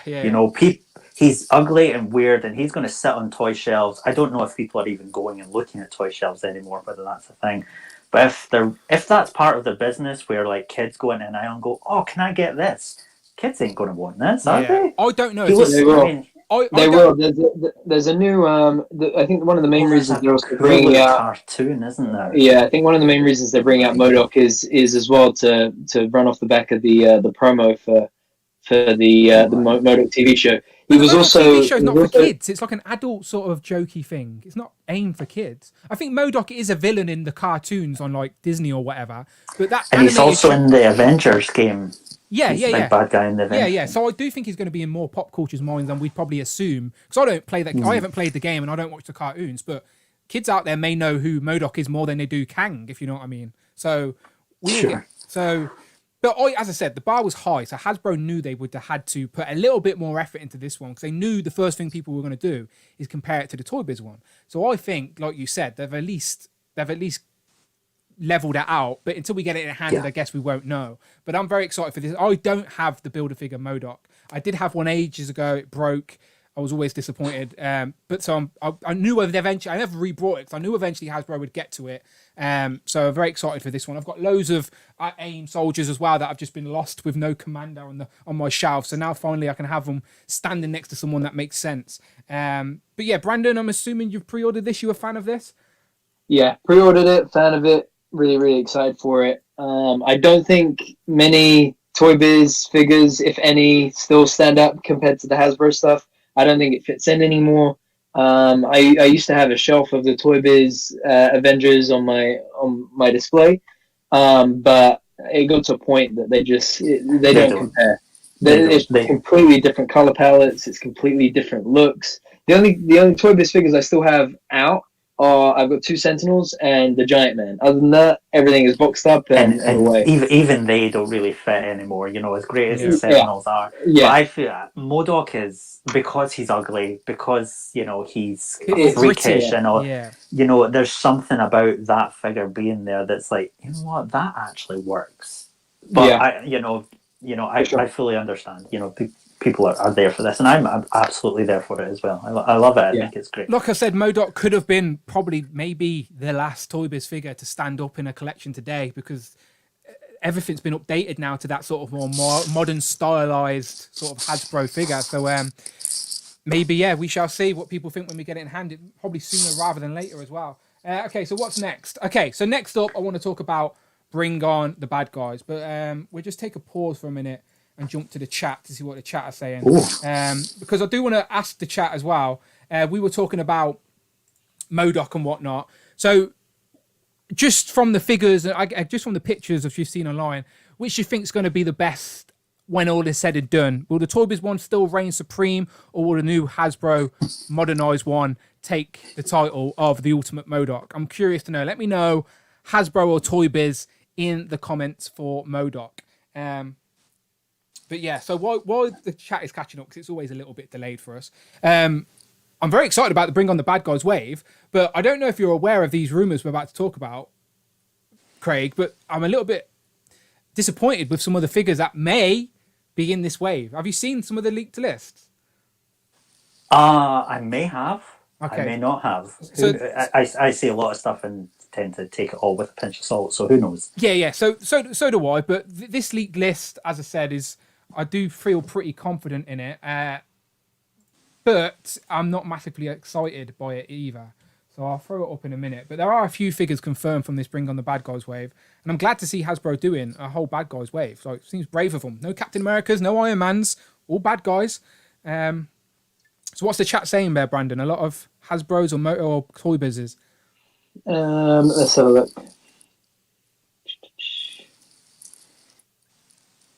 I can see a lot of Hasbro Modok. Hasbro. I think Hasbro. Swappable Faces takes Hasbro over.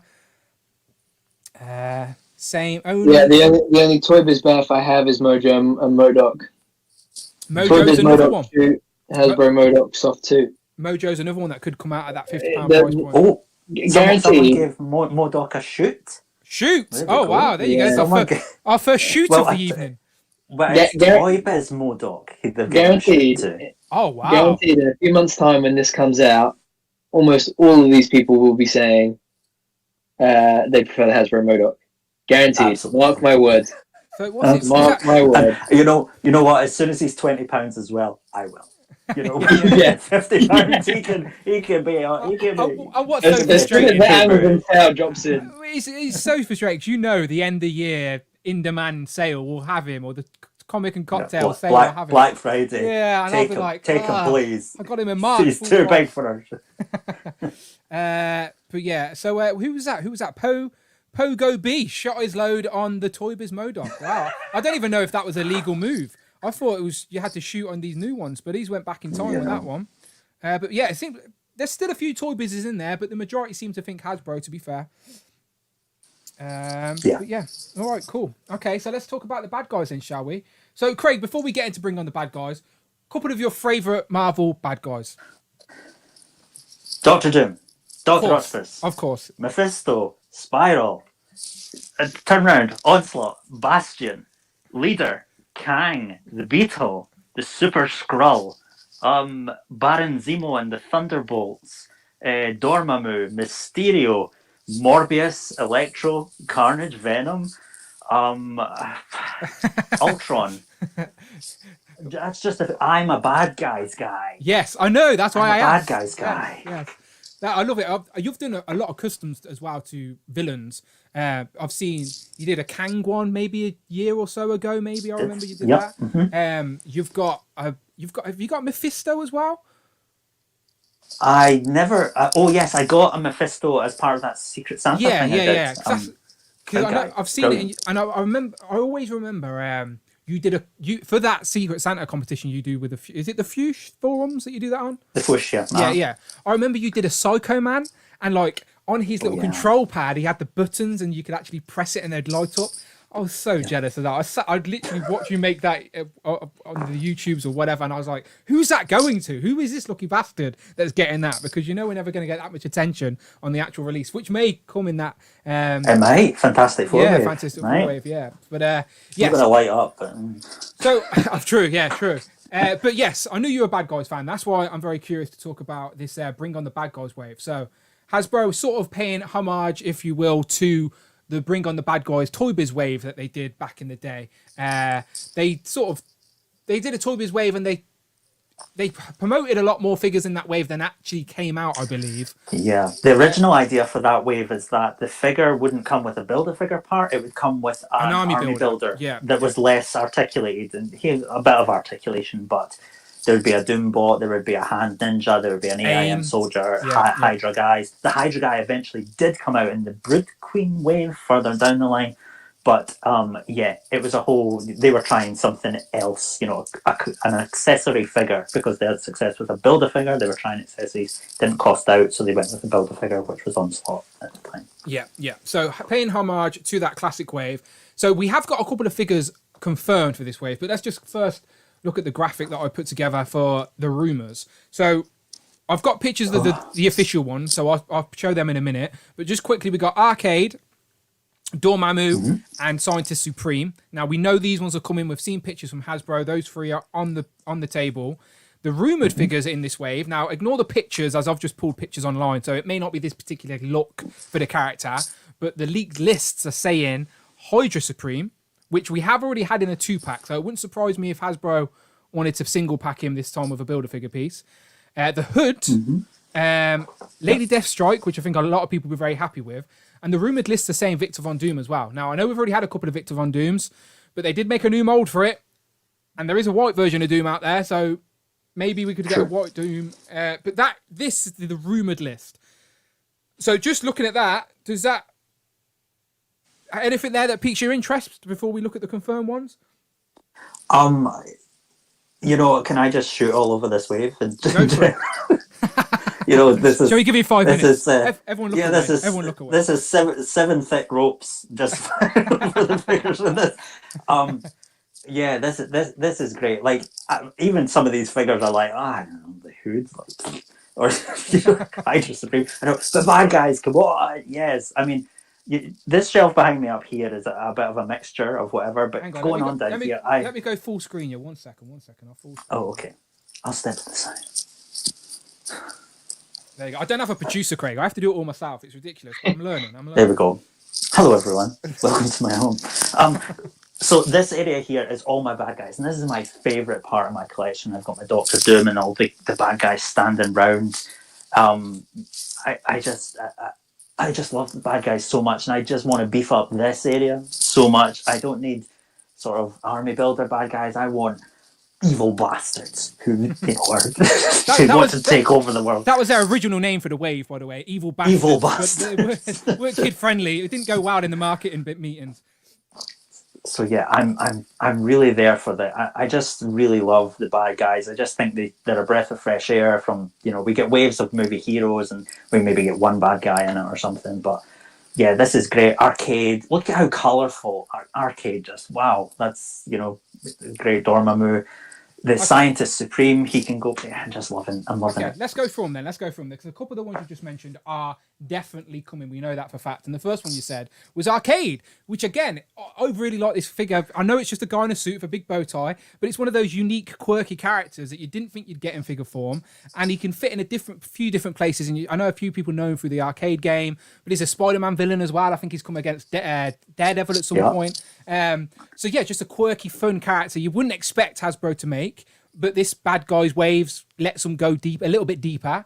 You get the two heads, so I'm a big fan of this. And you said yourself you're a big fan, Craig. Absolutely, love this. Quirky platform shoes, essential. A stupid pimp cane. He's colourful. He's funny. He's kind of Jokerish in the Marvel universe, but he's a bit of a Spider-Man villain, like you say, an X-Men villain. He's fun. He puts superheroes in pinball machines. Yeah, in traps, in like game-based traps.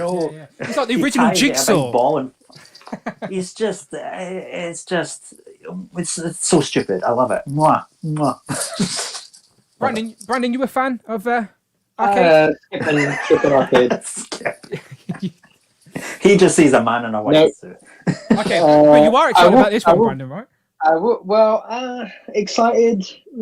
I'm gonna get it. You sold your Build-A-Figure Dormammu for this I sold my Build-A-Figure Dormammu because Doctor Strange and the Multiverse of Madness was meant to be coming out this year.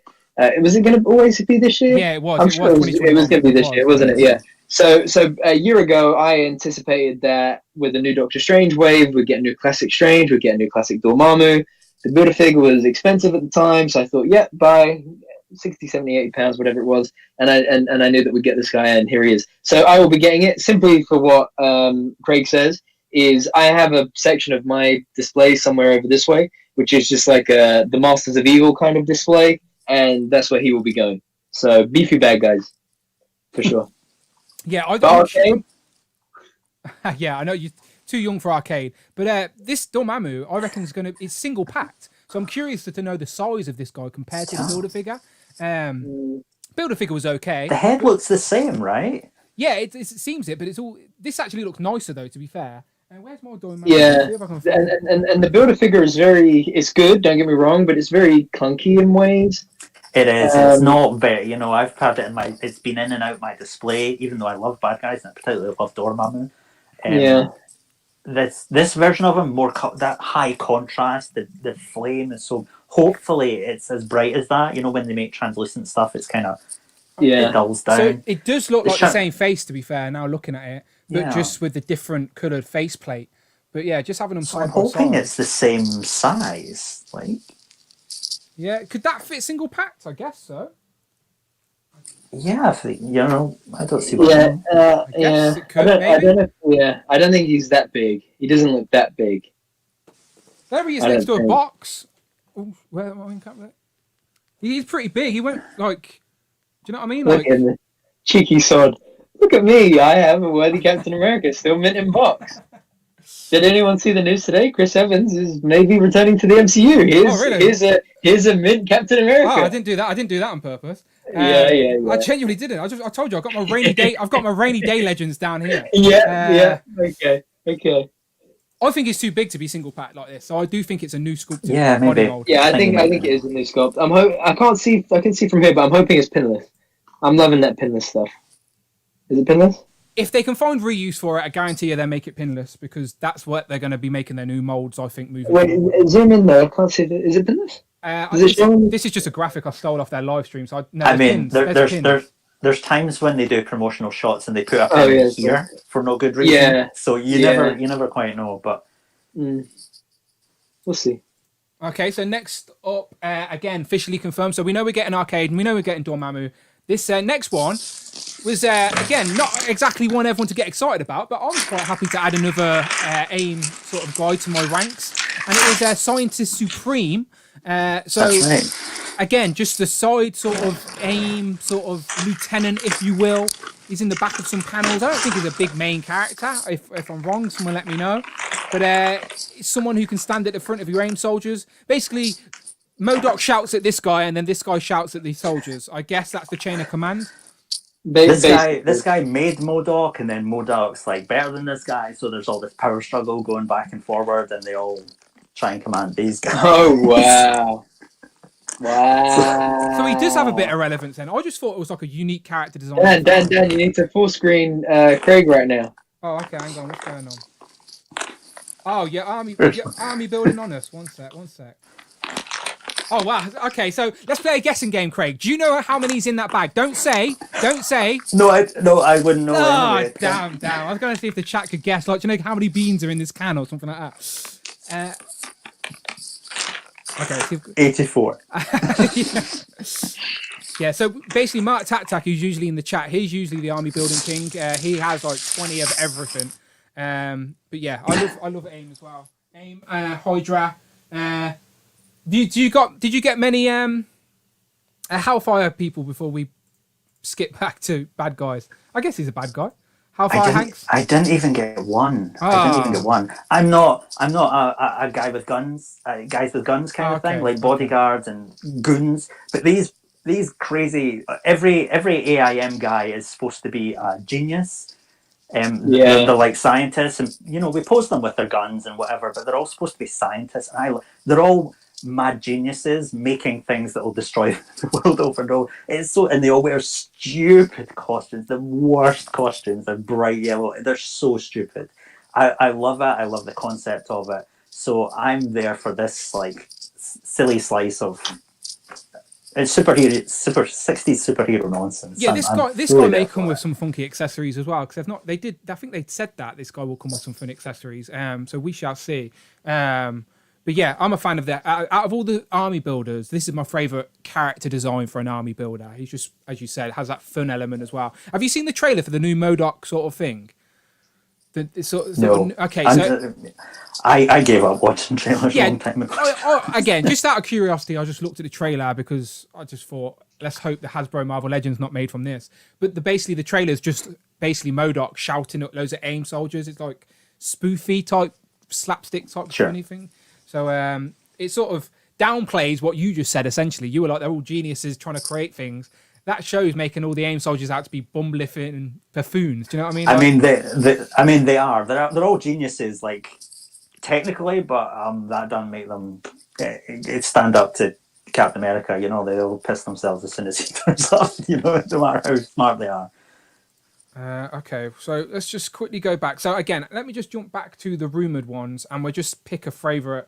If out of all these rumoured ones, which one would you like to be true? The rumoured ones, sir. Yeah, so out of all these again, the rumoured ones are just rumours. Again, anyone watching, don't quote me. These are just rumours online. Speak to Rectangular. He'll tell you the real ones. But out of the rumoured ones, so we've got Hydra Supreme, Hood, Lady Deathstrike, and Victor Von Doom. Again, God knows which version that is. Which one would you like to be true? Probably Deathstrike. Same. Lady Deathstrike. Yeah, I agree. Actually, that's the MC2 version of Victor Von Doom. You've got a picture of there. I know my Doom. Yeah, I should have put a picture of White Doom, because that's what I think. If it is Doom, it will be a White Doom. Foundation. Yeah, because it's just an easy repaint for them. But the same question for the chat as well. We've still got over 100 people here. I appreciate every one of you to get involved. If this rumoured list is to be true, which one of those characters that we haven't had officially announced would you like to be true? So Hydra Supreme, the Hood, Lady Deathstrike, or another Victor Von Doom. Very curious to see where people are, but I'm assuming people want to build out their sort of Reavers, sort of X-Men villains. So, and people want a new Lady Deathstrike as well. So another Toy Biz figure that needs an update. I think Hasbro did do a Lady Deathstrike, but it was still like Toy Biz molds or something like that. I can't remember.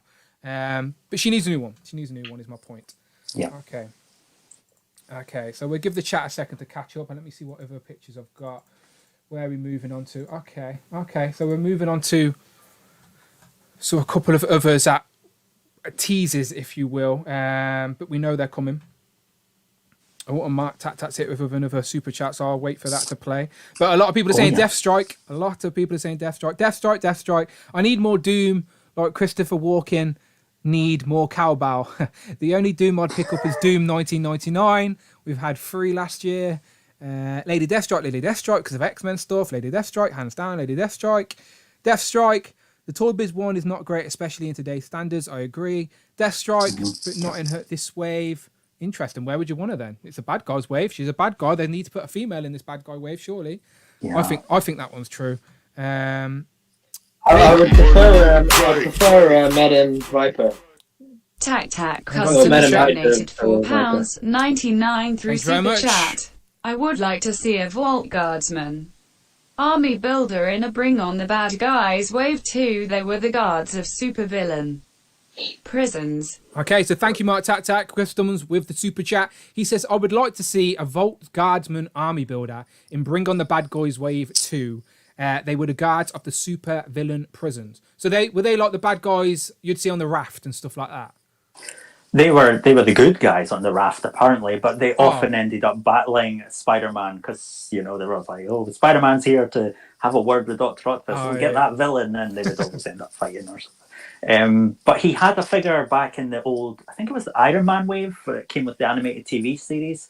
If there is an Iron Man wave coming, then the Vault Guardsman would probably fit in better there because it's very similar body type to the 90s cartoon Iron Man, so he may fit in there. So it's like an armoured up sort of soldier guy, I guess. Yep, he's basically Iron Man with no mouth. He's green.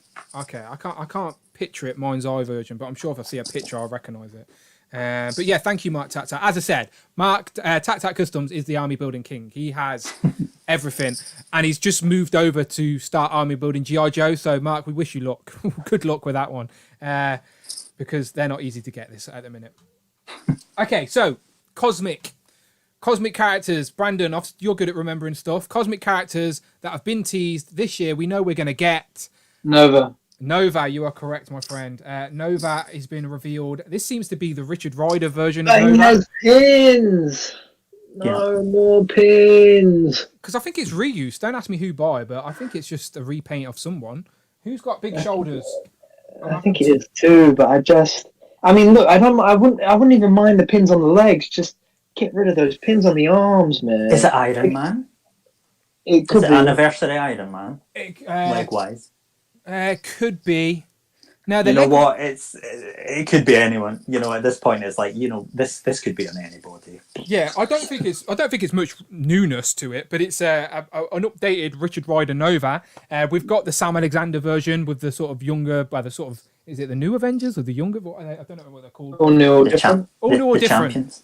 Yes, he was in the Champions after All New or Different. That was the word I was going for. Thank you, Brandon. That's with Sam, Falcon, Cap, and Camilla Khan, and that All New or Different team. That's who Sam was. Anyway, I'm rambling. We have got a Richard Rider Nova before in the group Builder figure wave in about 2014, but I like that one because that's more of a generic looking Nova soldier, if you know what I mean. So I like how I could have this one in the display as Richard Rider. It does say it comes with a couple of change in head sculpts, but they didn't show the heads. So I'm hoping. Okay. So I'm hoping. Wait, so you're saying the 2014 is Nova and this one is the Army Builder? No. I'm saying the 2014 one looks more like a generic Nova soldier. It's the other way around. The 2014 one is Nova Prime. Okay. Yeah, it's when Richard Rider was the only Nova left, and he absorbed all of the power of the Novas. That's so that he's the only one that looks like that with the flared golden things, and he carries that look today. He's still very much kind of Nova Prime-ish. And this is like his classic look from back when he was one of 100,000 Novas across the universe, and they all had this uniform. They had a slightly different helmet depending on their rank or their purpose, and they had a slightly different star pattern on the front, depending on this. This is the uniform for a Nova Centurion. So this could be Richard Rider, or it could be any other Nova Centurion who just happens to be another Caucasian guy out there in the galaxy. Well, that was the point I was trying to get to, is that this, if given the right head sculpts and changes, could be an army builder to some degree, if you're into that type of thing. Yeah. But so would you say that Novas are sort of like the Marvel's versions of Green Lanterns to a certain degree? Yeah. Absolutely. Yes. It's the same concept, very different powers.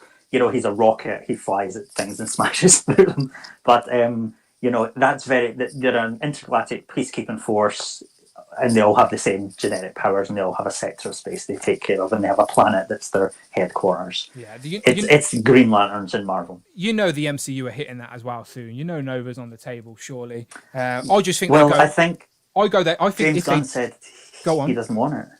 Oh, okay. James Gunn said he hates Nova. That's why, you know, when they brought in the Novas in the Guardians of the Galaxy movie, I think they made them really different, because he says, I don't like Nova at all. I was like, I don't understand why. He's a nothing character. I don't know how you can muster up an opinion on the guy. But apparently James Gunn didn't like him, so he kind of changed it all up, and, you know, he put them into those spaceships rather than gave them human rocket powers. I don't know. I do think the MCU will eventually get round to Nova, because I think they'll do Richard Rider giving the helmet to Sam Alexander. I reckon that's how they're going to do it in the MCU. Oh, yeah. That's true. Yeah. It's too much of a layup for Young Avengers and stuff. So I do think at some point Nova's going to be more in the sort of zeitgeist. Okay, next one. You said you like bad guys. How about a classic looking Ultron? How long has it been since I last shot? It's not been 20 minutes yet. You might have to show this one again in a minute. I'm too old. I wish I'd saved it, but, you know, I got too excited. This is too classic Ultron. This is Secret Wars Ultron. This is Ultron. Is it Ultron 5? Maybe. This is, you know, the spikes in his shoulders. It's very specifically that version of Ultron. This is a Secret Wars. This is my childhood jam. I love this, and the crackle coming out of the mouth. Thank God they've made an actual Ultron not put his head, a busted head on an Ultimate Beetle body or a Titanium Man body. With all the bubbles all over Ultron. Yeah, no, I think a lot of people we were surprised not to see this in the Bring on the Bad Guys wave. You'd think it makes sense. But this... Yeah. They didn't confirm if it is or isn't, I don't think. They didn't. They didn't, but this is what I'm saying. If it was in the Bring on the Bad Guys wave, why wouldn't they tell us? Because they're already announcing the figures in that wave. So if they purposely didn't say it was in that wave, it's somewhere else. That's just my opinion, sort of knowing the way that Hasbro reveal things. But this is meant to be, and we'll save this topic for a different stream, but there's a rumoured Iron Man wave, and he's meant to be in that. Whether it's a retro Iron Man wave or not, we don't know. But he's meant to be in a rumoured Iron Man wave. But again, that's a topic for a different day. But we do know we're getting a new classic Ultron. And I know you're very excited about this looking Ultron as well, Brandon. Yeah, for sure. And I mean, it's pinless, right? Yeah, it seems new. Listen. Brandon only takes figures if they've got no pins. Listen,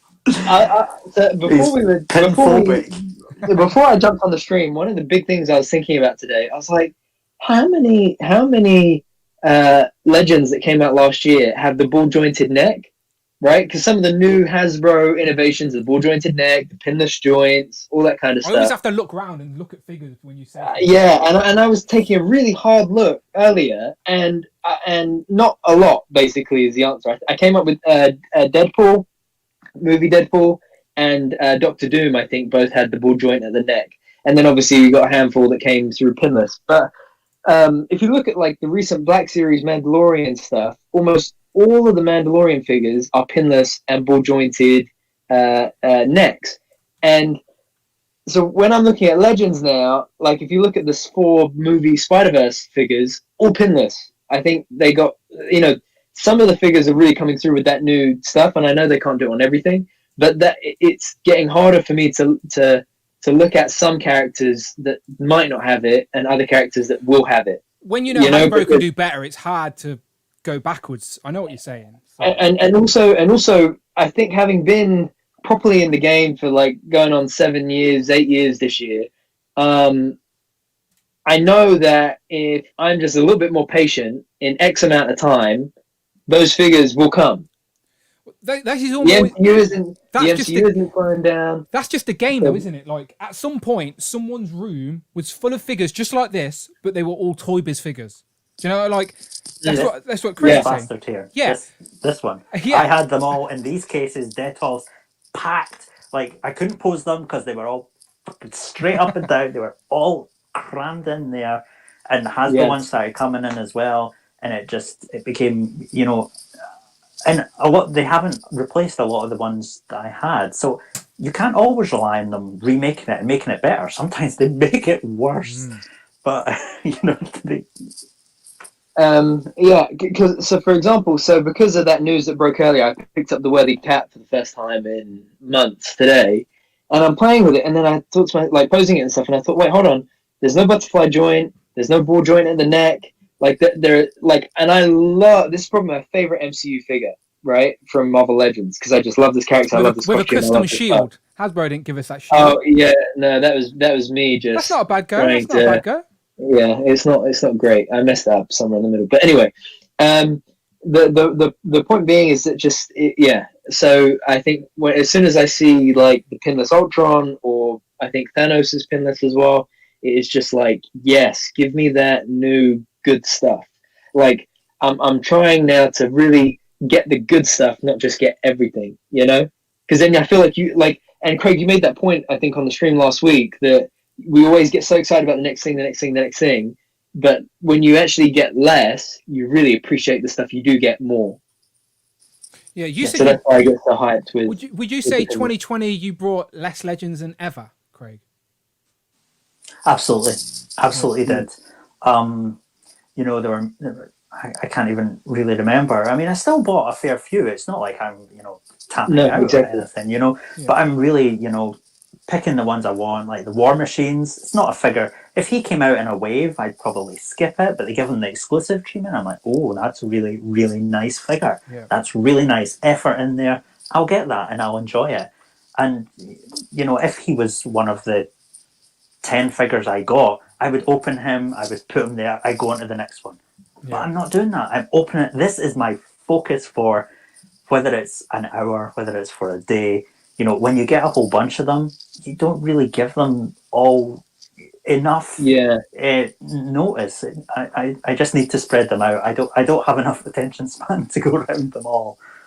Marvel's getting to that stage, or Hasbro's getting to that stage where if you just brought the deluxes and the exclusives, you still have a hefty amount of figures and a nice little spread of characters as well. So again, that's we say it all the time. Me and Brandon do is that there's no one way to buy figures. It's like whatever you want.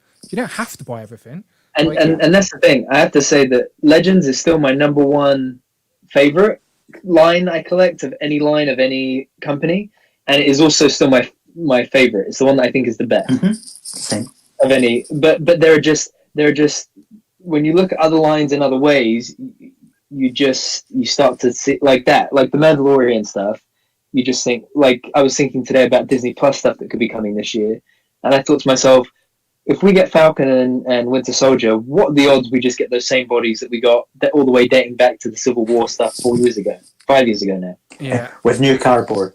With new cardboard and maybe a redeco face, if we're lucky. So Aaron Neeson, sorry, I was saying Aaron Neeson in the chat is saying where the WandaVision figures are. I just thought I'd take this opportunity to say again for anyone watching the replay or whatever, with next week's stream, obviously in honor of WandaVision eventually being out. I know it comes out tomorrow, but me and Brandon are always a week behind with the news because of our stupid Thursday. But still, next week will be like a Disney Plus sort of stream where we can just talk and ramble about Disney Plus and any potential figures or what shows we like the most. So next week will be our Disney Plus talking points. Today, it's about the Legends we know are coming. So, okay. So we just showed Ultron. But when they showed Ultron, they also teased a few other things. So can any of you remember what the other things Hasbro teased were? They didn't show pictures, but they verbally give us a couple of hints. No? No one remember? Okay, well, luckily for you, I know how to use Photoshop, and I made this graphic because Hasbro confirmed that in 2021, we are going to get a new Cannonball. But this time, people, it's not just any Cannonball figure. He's actually going to have legs. you know, the legs you need to use to move.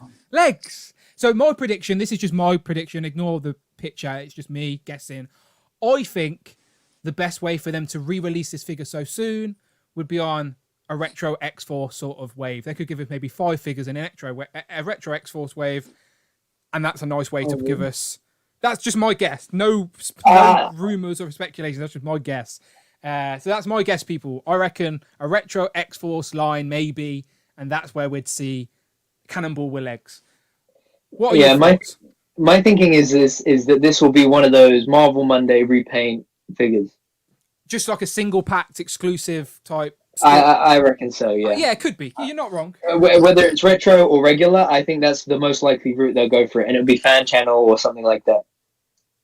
Yeah, this is a fan channel. I think this figure would only sell as part of a wave. You know, I think this is one of collectors all kids. You know, I don't know.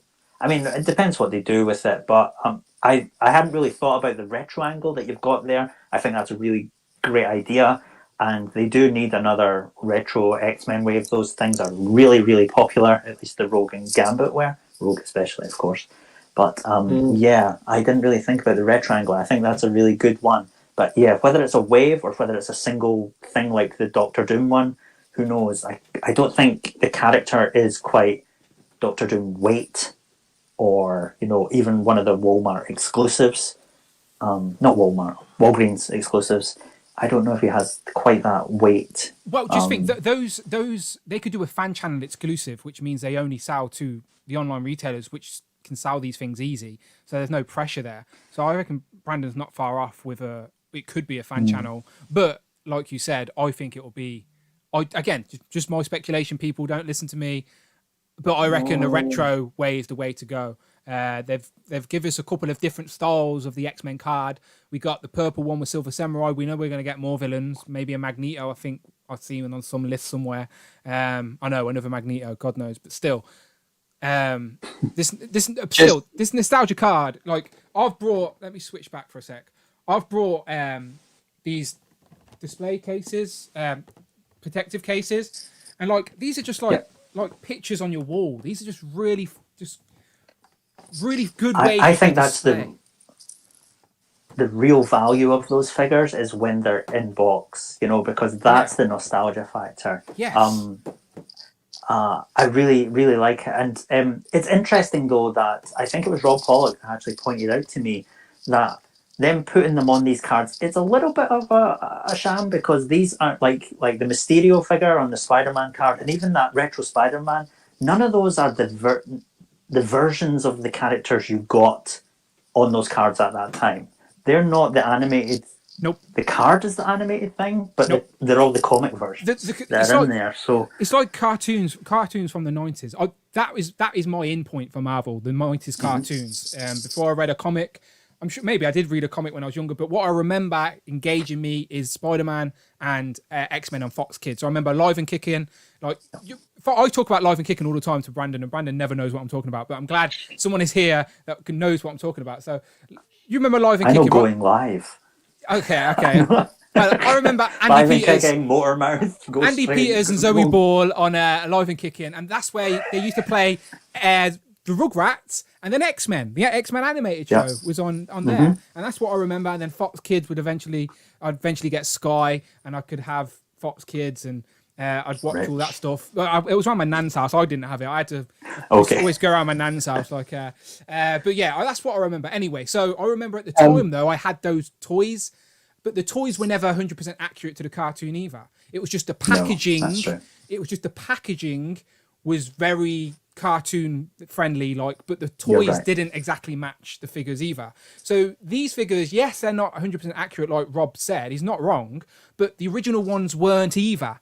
It's just about what they represent. And like I said, I've got that whole wall there now. It's not because I need another Spider-Man. It's about, that's like a piece of my childhood I can forever have displayed nicely as well. It's not just like this display is great, but eventually I might have a kid and my missus may make me move it. Do you know, I don't know. But those are like pictures on a wall. Do you know, like, so I love the nostalgicness of the retro line. And again, like now they've given us these Jim Lee characters though. Like these Jim Lee X-Men characters are my versions of the X-Men. So if I've only got Rogue, Gambit, and Storm, it will feel incomplete if I didn't have a Tiger Strike Wolverine, a Blue Beast on this card. I know they're just figures we've already got. I know that, but for me, this set will always feel incomplete if I don't get those characters on this card as well. If that makes sense. Yeah. So I know I'm a sucker. Totally. I know I'm a sucker. I'm a sucker. Hasbro, I've got my money, and they know that to a certain extent as well.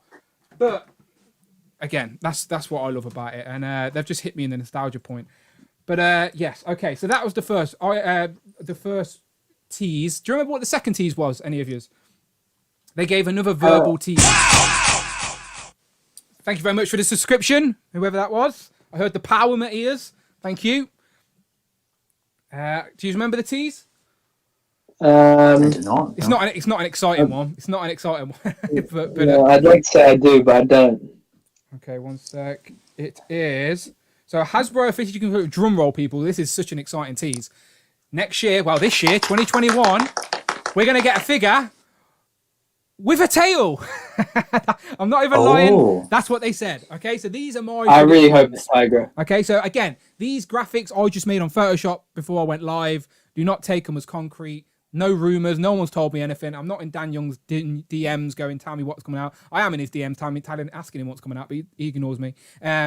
But they did say in a live stream that there's going to be a newly sculpted figure with a tail in 2021. So my predictions are what you see in front of me. Tigra, easy female character with like feline sort of aspects, which they could get some reuse out of, like Wolfbane or something maybe, I don't know. But Tigra is a character we need. And then with that Fantastic Four retro line that we sort of know is coming next year, they didn't just make that pretty card to give us Doom. We're getting more of those retro carded figures.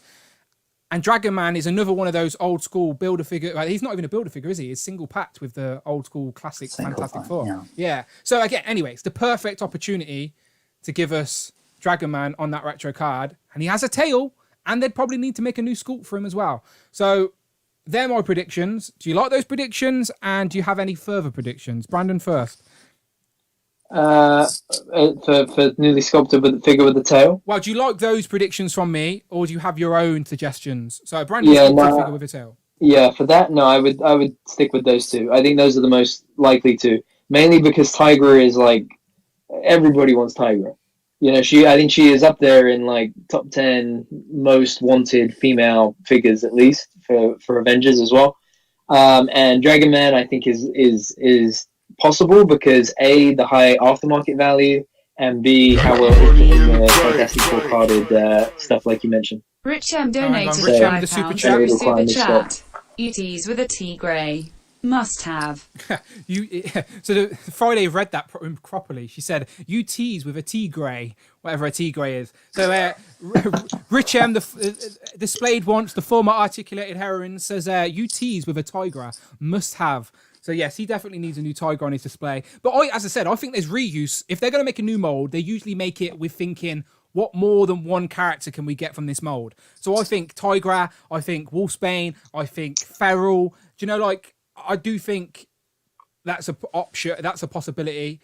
And then I think Dragon Man's inevitable anyway, whether they're talking about him or not. What are you thinking, Craig?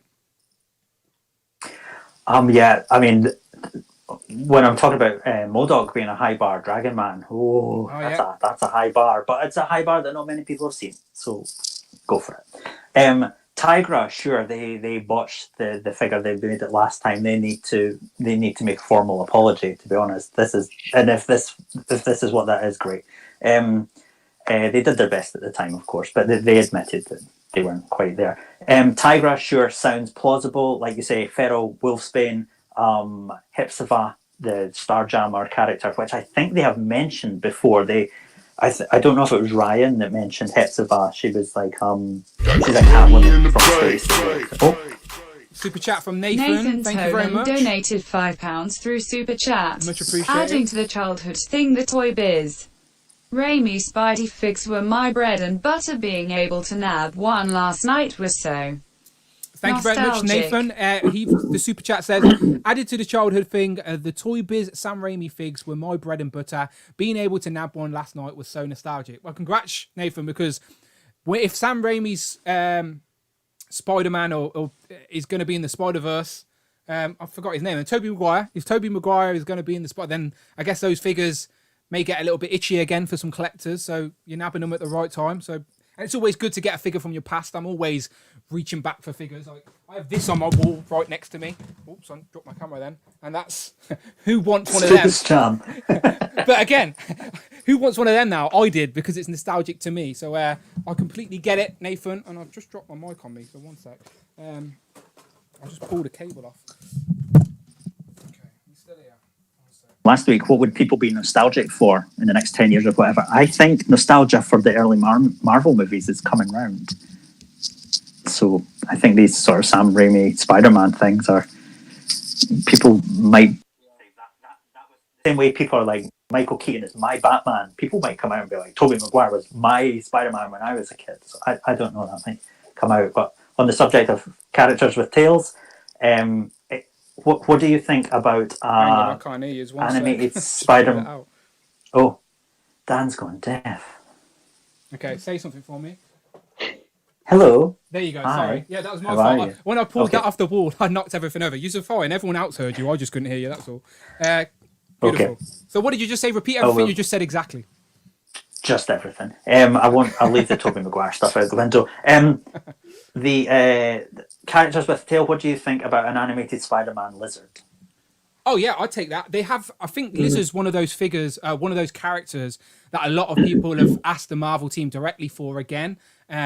So I reckon that could be on one of those bigger retro cards like we got with Kingpin earlier this year. Right. So I do think Lizard and people like Rhino as well, another sought after builder figure that gets pretty high on the aftermarket now. They said to me that that's always a proxy of what they re-release. Not the defining factor, of course, but they pay attention. So yeah, Lizard, Rhino. But yeah, if it's newly sculpted figure with a tail though, it wouldn't be newly sculpted unless it's. I mean, if they like, because I don't think that Lizard Bath was all that well received. You know, too big, awkward pose. Yeah, people were customizing the legs as well, weren't they? They were like cutting the legs so they get straight. Yeah, so he's a bit dinosaur-y. So I don't know if they need to maybe rethink that, make him smaller, more like he was in the cartoon, like a lizard guy, rather than like a big dinosaur man sort of thing. So, I think that's more likely to be retooled and the new sculpt for Lizard. I'd take a figure of Doc Connors with only one arm. You hear all the craze, the hype it caused when what's it? It's on the tip of my tongue. Who are we just talking about? Cannonball with no legs. Bloody hell! Why did it take me so long to think of that? I just froze. My brain just froze. I was about to say all the hype of Cannonball with no legs. I would take an arm, a figure with only one arm, because Doc Connors in that cartoon only had one arm for most of another super chat by Devlin. Thank you very much. Devon Cavanaugh donated $5 through super chat. If they gave us a retro X-Force, we would get a Cannonball with legs and a Feral with a tail. Yep, you're not wrong. Thank you very much, Devon. He says if they gave us a retro X-Force, we could get Cannonball with legs and Feral with a tail. Yep, you're not wrong. Both of those teases could have been for the same X-Force wave we're inevitably going to get. Who knows? All just speculation at the minute. But okay, people, let's get to the main event, shall we? Because I'm sure if we're talking about Marvel Legends that are coming in 2021, there's one thing we haven't mentioned yet. So let me get my images for it. Can anyone in the comments guess maybe what we're missing so far? So we've talked about all of the figures that have been officially announced by Hasbro, with a few rumors sprinkled in just for fun. But this, we've missed one big thing. When you say big, Dan, how big? I'm thinking like, I don't know, it's like 26 inches. Is it like 6 inch? Is it deluxe? Is it like Build-A-Figure size? It's definitely bigger than 6 inches. Is it maybe the 12-inch line is making a return? I don't know. Let's see what the comments say. I completely forgot. Do you reckon we'll see this figure by Christmas? Yes, definitely. But he hopes so. Unless COVID kicks in again. That's my thinking. I wonder how the new COVID strain kicks in.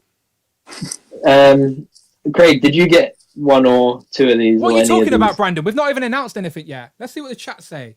I don't know where you're at. A Tigre? A Tigre? I've not pre-ordered a Tigre. I don't know. Is that what you're talking about? Is coming? I've ordered a 2-foot tigre. Rich M would buy a 2'2" tigre. I tell you that. Okay, so yes, obviously, people, we're talking about this expensive bastard, the Sentinel, Hasbro's first dip in the pond of the HasLab project. Yeah. I'm forgetting words. I don't know what's wrong with me. I'm just forgetting words today. What's my name? Sorry. Who? Never mind. Right. It's all part of the gimmick. All part of the gimmick. Okay, so yes, Sentinel. So yes, Craig. First of all, we haven't spoke to you about the Sentinel. Were you a fan of this Sentinel? Have you backed the Sentinel? I have backed the Sentinel. Oh, good. Just the one, dear. I'm not going crazy with that. I don't have this. This is it. I don't have the space. That's all there is to it, you know. Yeah. I have various hypercritical feelings about the Sentinel. I don't really believe they needed to do a Kickstarter for it. Yep. Yeah, I think they could have just made it and sold it. But, you know, they have the backing, you know, just given the amount of people that wanted to do it, they could have done it. You know, it was just clear that everyone wanted the Sentinel, and it's always been the case. So yeah, I think it could be a bit better for the price. You know, I'm used to seeing the Gunpla robots, how detailed they are when they move, and you can see all the pistons within the arms moving up and down, these sort of things. So I was kind of hoping that level of detail might be there, but I understand that it's not. That's not what Marvel Legends is. They're bulkier, they're tougher. I get that. They're not as delicate as something like that. So I have my, if I was to really come up with my dream Sentinel thing, this isn't really it, but it's damn close. This is damn close for a Sentinel. So I backed this. I did hover over it for quite a while, but I knew that if I didn't, I would regret it. And to be honest, the thing that convinced me was when they put a Master Mold head on it. And then when they put Bastion with it. As I said, I love my bad guys. The Sentinel is one of 100 Sentinels, like 100, I'm not huge into army building, despite what the AIM guys tell you. Sentinel doesn't really have a personality, but you put that Master Mold head on it, that's a character. That's an evil bastard. You put Bastion with it, that's a personality. That's an evil bastard. These are characters. These are not just things for the X-Men to punch. Yeah. These are characters, and they have the stories and the personalities, and I love it. So when they did that, and that Master Mold head is so much more detailed than the Sentinel head. It just looks so much, and that's the kind of level of detail I wanted to see kind of carried through. Look like that compared to like the just the normal Sentinel. I think there's a huge difference there. When I saw that, I'd be like, that's what I'm looking for. So that sold me on it. So I'm excited for Master Mold and Bastion.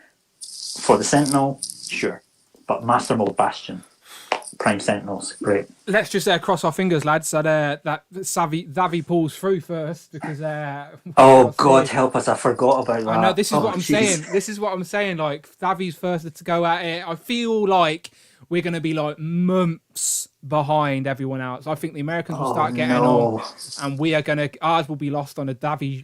What was the scheduled ship date? Q3? Yeah, September? Oh, was it August? Yeah, it was like September, August time. Like that's like a third quarter type vibe. I reckon they'll start getting theirs September. I reckon we'll get ours maybe November. Usually, throughout the different HasLabs that I've seen, they put out updates when there's like molds made and they've just made their first packaging. We've had no updates yet so far from the Sentinel, and it was finished back in, when did this finish? Back in August? Yeah. So it's already been early September, I think it was, wasn't it? It's already been over 6 months then, or nearly over 6 months, and we've not had a single update yet. Do you know what I mean? So it makes me go, what's going? But let's just go through this, okay? So for the original amount was $250. So in America it was $250, and was it $250 or $300? What is it $350? Remind me, people. My missus is listening, so I'm going to stop saying prices out loud, but you can speak. I think it was £3.50. Yeah, that you're not wrong. About $3.50. Have you seen that South Park episode where the goddamn Loch Ness monster just wants $3.50? No, just me. Fair enough. Someone in the chat will. But yes, for the original price, whatever it was, someone in the chat will tell us it was Bastion with the obviously interchangeable head to make him a Sentinel Prime. I think that's what they call him. The one bendable Prime wire, Sentinel. Prime Sentinel, yes. The one bendy wire, only one originally. Obviously that's changed now. And then the first unlockable thing was the Master Mold head. Second thing was the interchangeable battle damage head and hand. And then the third unlockable tier was the female Prime. She Prime? What's she called, Craig? She's just a Prime Sentinel. We don't gender these characters. Okay, just but yes. It is female, I suppose. Well, yes. I don't want to gender her. Of course. Yes, of course. Female Prime Sentinel. Yeah. Went back around to the first thing I said, but yes, you're right. There you go. The chat are telling us how much it was, all over the place. Basically, we paid more for it in the UK. It's ridiculous. But yes, so can you remember the other unlockable tiers? So we know we're getting two bendy wires now. They pack that, and we're getting the Tri-Sentinel head. Was there any more? No, the Tri-Sentinel head was the only one that I could remember that you hadn't mentioned. Yeah, so they definitely said we're now getting two bendy wire pipes. Yeah, that was like something they added on later. They were like, hold on, we need to really crunch the numbers. Can we afford a piece of rubber and a bit of wire? We're on the most successful Kickstarter that's ever happened. Hold on, guys. They sat down with that calculator that's got the bit of paper that comes out the top and then the big crunch. Some guy in a Hasbro boardroom with an abacus just moving the numbers. Oh, yeah. We can do it. We can do it. Calm down. Yeah, so the HasLab. So all three of us backed it. I wanted free, Craig. I'm not going to lie. I wanted free. But I have got a mortgage to pay, so obviously I didn't get free. Right. I got free. Brandon, his nan's paying him rent to live in his room at the minute, so Brandon could afford free. Mark it up, Brandon. No, okay, hold on. Number one, I'm kidding. I didn't get 3. I got 2. And number 2, my nan is in the spare bedroom, not my bedroom. I thought she was in your room. You've been telling everyone every week she's in your room. No, I said that she's in the spare bedroom, which is where all my figures are. Oh, not in my room. Your bedroom. I thought your bed was underneath all those shed. No. Poor Brandon. It's one of those fold-down beds. No. Here's a screen. My figures aren't in my bedroom. Okay, so what's the chat saying? Everyone, if you've backed the Sentinel, just write the word backed in the chat. Let's see how many backed we get. So again, if you've backed the Sentinel, over 100 people are here watching us live. Let's see what percentages of this Marvel Legends orientated audience actually backed this hefty figure, because it was a hefty price point. I'm not going to lie, but Trevor Maguire makes a really good point. Go on. He said, "I knew I should have bought 5. I could have sold 2, and it would have paid for my 3." And I wish we'd done that, Dan. Honestly, the only thing that we've got to compare it to is so far is the barge, the sail barge from. But the Star Wars fan base is a little bit more like dialed up than us. It's different. Yes. Different. Yes. Yeah. So it's like that's the only thing we've got to compare it to, and the sail barge is going for like 10 times. It's going for like $3,000 or something, right? Going over 2,000 or something. I don't think the Sentinel will go that high, but I do think maybe at first when the hype is high and people regret they didn't back it, or maybe because of COVID, because they just think it did come out during a pandemic, there could be people out there that lost their jobs when it got announced. So there's going to be people out there that missed backing it, not because they didn't want it, just because they probably couldn't financially commit at the time. So I think, or who are just newer to Legends since it finished backing. So I think when the hype's out there, all the YouTube reviews are doing their reviews, and the Hasbro team are doing lives and hyping it up. I do think people will get itchy, and it may go for like double retail at first. So we shall see. So maybe if you brought 2, you could sell one and make your money back. I think maybe. And then it would be an SDCC exclusive next year. Just think, it is a collector's market, people. Single carded retro, new cardboard, same old Sentinel. on the shelves of Walgreens, can't shift them. Yeah. Imagine that. Could you imagine that thing on a retro card? Massive. I can't imagine a retro. It would have to be like a retro block. But didn't they do that they did a Days of Future Past Sentinel and they put it on the card? Yeah, and the Galactus as well. The Marvel Universe. Universe, Galactus and Sentinel, both on those retro cards. They were like 16, isn't this like 21? Okay, let me just jump to the chat and give these people a shout out. So Cloud Fuckwhale backed, Trevor backed, the Wolfpack backed, Garrett backed, Wolf McGarren backed, Rich M backed. We should have got them to say backed and then how many they backed. Yeah, we should. Well, maybe they'll tell us. 42012 says I've got 2. Spiky 1 million says boot. First boot we got for the Sentinel. Phil backed. Joe backed. Collective Chris, no Sentinel. Nick backed. Sonny backed 2. Tac Customs. Bug Nice backed 5. Wow, he's a rich guy then. Seriously. He's Sentinel crazy. Ridiculous Robot backed. CJ backed. Jamie missed it, unfortunately. Again, going to be hard for the people that missed it. Nathan, I haven't backed, but I'm waiting for the Toy Biz one to go down. Yeah, that will probably happen. Unless people want to army build the Toy Biz ones to be their minions for the Master That's Molds. why I kept mine too. Yeah. That's why I kept mine too. Yeah. But yeah, a lot of back 2 outs. Matt Owens backed. Nerf Herder backed. Justin backed. Devlin says he want one so bad but couldn't afford it. See, that happened, unfortunately. Maybe some people brought them and will sell them at retail. Maybe there's nice people out there. Maybe Bug Nice did buy 5 and he's going to sell the other 4 at retail. Them. Yeah, probably. You're probably going to see a Sentinel raffle. But yeah, there are a lot of people back then. Only a few people missed out, and the ones that missed out seemed like they wanted it. And Laser Pants just popped up because he heard someone talking about Sentinels, and this guy just wanted to show off his big, thick wallet because he backed 5. 5 Sentinels. I really regret not backing 3. I can't lie to you. You talked me out of backing 3. Me and Brandon were talking on Instagram chat the night it was about to. The clock was ticking down, and we were talking, and I'm saying, Brandon, I want 3 because because again, this isn't a scalping game, people. This is an adult collector's market. If you buy to sell, that is completely fair. No, but not even that, Dan. I'm thinking to myself, why didn't you just get 3, right? Because you have Master Mold in the middle and then 2 regular Sentinels either side. I'm saying to myself, you can't have Master Mold and then a regular Sentinel side by side. No, because they're the same size, yeah. Because But then that's the same for 3. Master Mold is way bigger than a Sentinel. You get 1 Master Mold, you fill the rest up with Toy Biz and Marvel Universe Sentinels. Yeah. I think that's fine. If you want an army of Sentinels that are I think you're right. that size, then fine. But I want Master Mold, and if I pull my other Sentinels out of the drawer there, they'll look fine next time. They're different models. Yeah. That's fine. But Master Mold being the same size as other Sentinels, it doesn't sit right to my old stupid head. Robbie Hart in the chat said he backed 10. Now, Robbie Hart, I don't know what you do for a living, but share, seriously, because what's going on?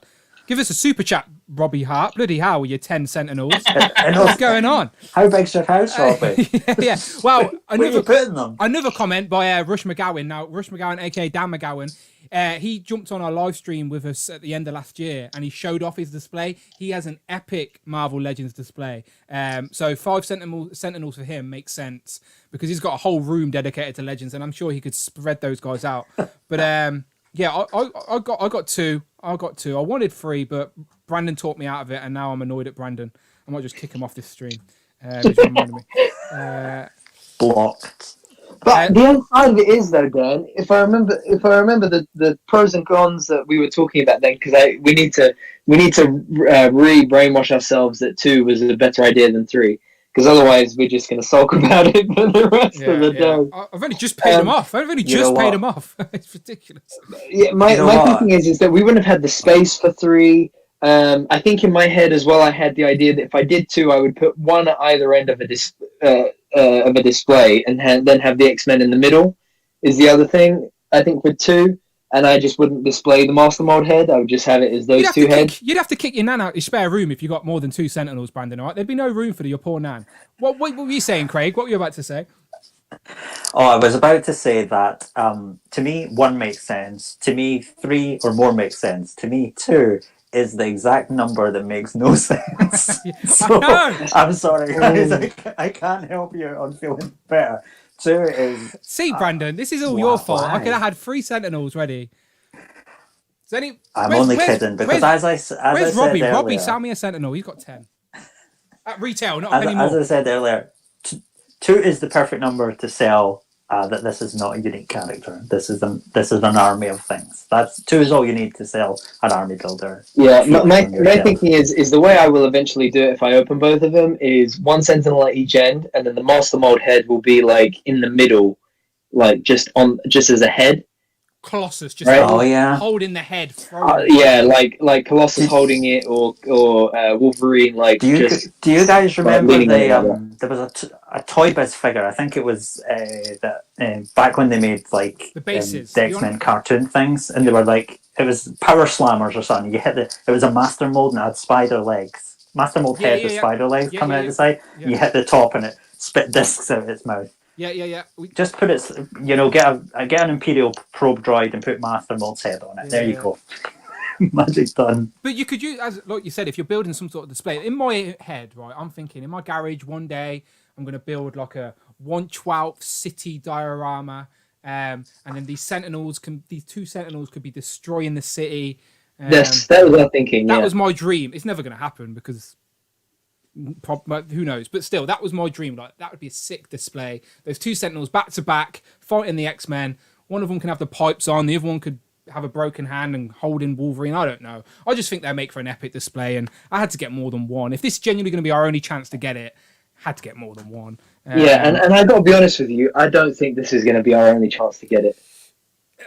I think it will be for a while. I think they've said this is your only chance. I think they made that quite clear, because I think that was one of the things. People know Hasbro. They were quite like, if we don't get this now, and they were like, no, this is not going to be available beyond this. You aren't funding this so that it will turn up at retail. That's not what we're doing. This is the limit of it. It's a limited edition thing. Yeah. Whether, maybe they'll find something. They can't be held legally accountable to that, but, I'm sure they had to convince some higher ups in the Hasbro board, because like you said at the start, Craig, you don't understand why it was a HasLab, because the Sentinel was going to sell. Now, I reckon the Marvel team knew that. Do you know, the people making this figure probably knew the popularity of this and it would sell. Yeah, they've got to convince that to people in a boardroom that may not know. Like, £350 figures are pretty steep, because a lot of people, even people in the business, still have that mentality. Toys are for kids. They don't understand that there's this massive adult market. These Marvel Legends that being made now, they're not for kids, and the people making them are not aiming them for kids either. Do you know, like, yes, they're toys. They're always going to have that stigma, but they're adult collectibles for the time being. If these were really the toys aimed for kids, you wouldn't get those basic figures either. Okay, hear me out on this, right? In 5 to 10 years' time. No, move on. Right? In 5 to 10 years' time, we get some kind of look at Sentinels in the MCU. Okay, yeah. You're telling me that we will not see a version of or a re-release of this in some way in the next 5 to 10 years? Craig never said you'd never see a Sentinel again. He just never said you'd never see this version of the Sentinel, which is not right. Yeah, that's what I got. Whether I dreamed it, whether it actually happened, who can say? Yeah, no. I think Craig is right that it's likely that they did say that this was a one-time thing, same as they've said with the sow barges and the rest of it. But I can't see how this doesn't come back in some way at some point, is all I'm saying. It would be hard for them to bring this back, make it cheaper, more available, and for the community to turn against them. Yeah, I agree. I can't. If they were to do that, if the Sentinels came back and they looked like this, the MCU didn't totally redesign them. If they looked like this and they wanted to re-release it, at a cheaper price point, less accessories, perhaps shadier paint job, they would do it. If they could say, we're going to release it at $200, they would do it with a movie behind it. We shall see. Yeah, with less accessories or something like that. All right, are you? I want to ask. So that one last question on these Sentinels before we move on. Are you two good for another 15 minutes? Is that okay? Yeah. Yes. Beautiful. Before I get shouted at, sure. Good. Yeah. Me too, Craig. So 15 minutes, we're good. So the chat question again. Let's just play a guessing game. Predict the month you think we will see the HasLab Sentinel. I'm just curious to know where people think this is going to land. It's definitely going to be 2021 if everything's to be believed and there's no more delays. So when do you think we'll actually see, when will Shartimus Prime get his review up, essentially? When's the first Sentinel going to be out? When are we going to see it? Late September. I'm going to say... That's quite... August. I'm saying August. Shartimus will get his in August. I will get mine in March. Yeah, I didn't say when we would get really angry emails. I didn't say when we would get ours. The question is not when we will get ours, because I need a new calendar to go through the years. But I think, like you said, Shartimus is going to get his. The first one is going to be seen in August. Is getting it, We won't see it till December of that year. His gold-plated version. Gold-plated version that he's getting. Who has the reviewing station for this? Who has it? I've got two sheets of A4. I don't know. I can't do it. I'm going to have to iron my white sheet. Another super chat by Cameron Wright. Thank you very much. Cameron Wright donated $4.99 through super chat. Do you think they will do a Galactus HasLab, or will it be a massive BAF Deluxe? Interesting question. Thank you very much, Cameron Wright, for the super chats this evening. Much appreciated, my friend. He says, do you think you will see they will do in a Galactus HasLab, or do you reckon it will be a massive builder figure or deluxe? Craig, do you want to see a Galactus Sentinel HasLab? Yeah, it'll be a HasLab. Mm-hmm. You the same, Brandon? Yeah, they did say that they have publicly said their first idea was Galactus, and they went back and forth. So yeah, I don't think it will be long before they go, well, it's a layup, right? It's a layup to give us a Galactus. So yeah, I reckon it will be a HasLab as well. Let me just quickly jump to the months. Okay, so Cloud Foxwell, September being hopeful. Robbie Hart, November. Robbie Hart, you've got until November to make room for 10 Sentinels then, mate. Bloody hell. You're going to got to kick someone out your house. Phil Jones, October. 4/2012, September. CJ, mid-September, October, my birthday. That would be great timing, CJ. Big Will says October. Rich says September. Gareth says September. Phil, Shartimus, July. Yeah, not wrong. Nick says October. Matt, October. In the UK, Jamie says December 31st. Yeah, it'd be on our figures of 2022 list, probably. Laser Pants, December. Cloud Foxwell, Shart already has his, probably.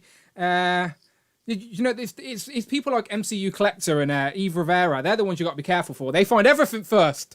They'll be fast and furious in these trucks either side, taking them down.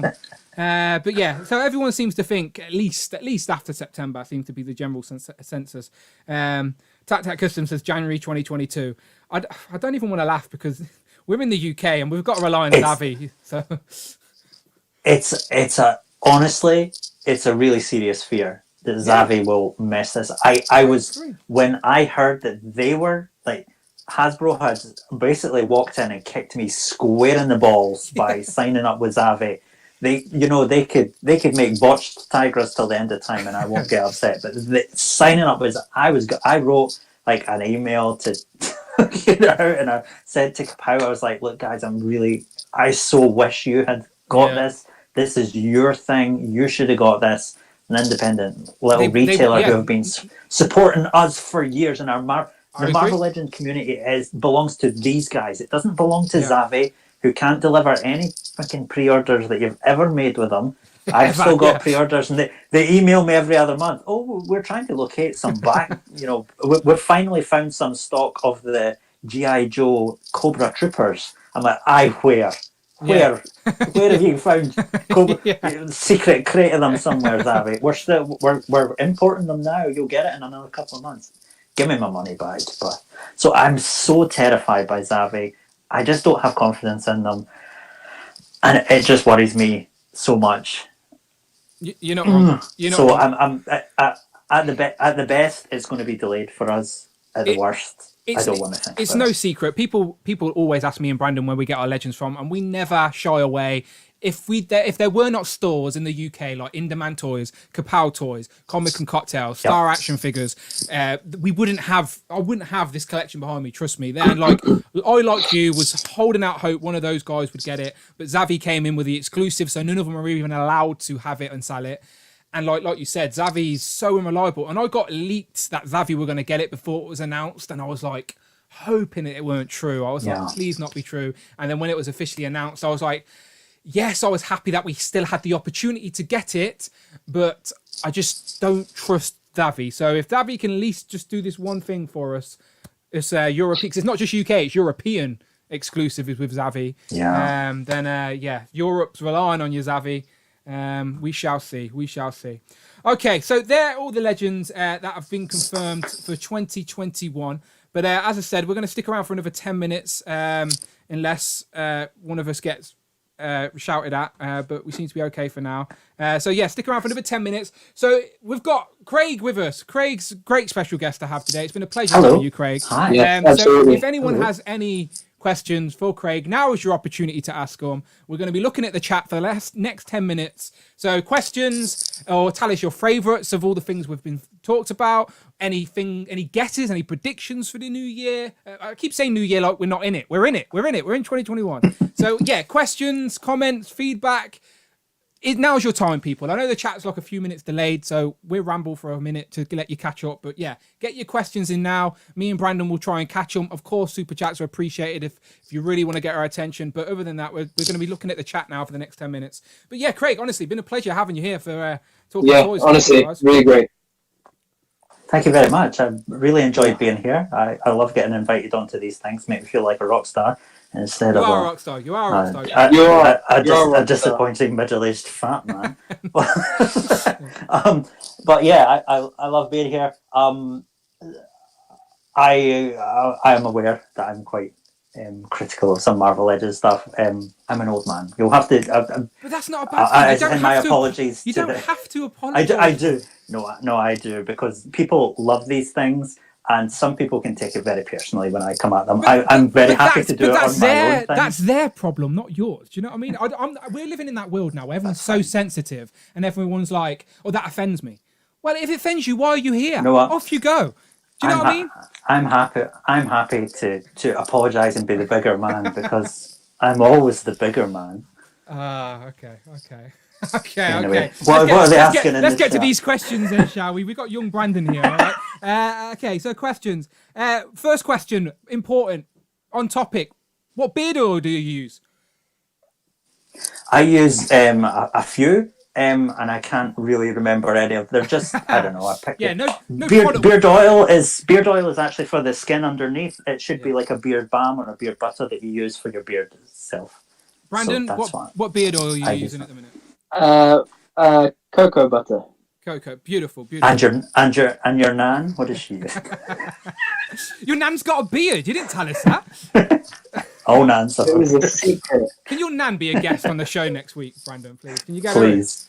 She's much better than me. We shall ask her and see. I'll create an extra. She's box far on more the screen. positive about it. I'll get her an extra box on the screen as well. It'll just be Brandon's nan, the tag. Yeah. Right. Okay. Okay. We're only joking. We love Brandon's nan, of course. We just think that she demolished Brandon's display when he wasn't looking, and the proof is behind Brandon's head right now.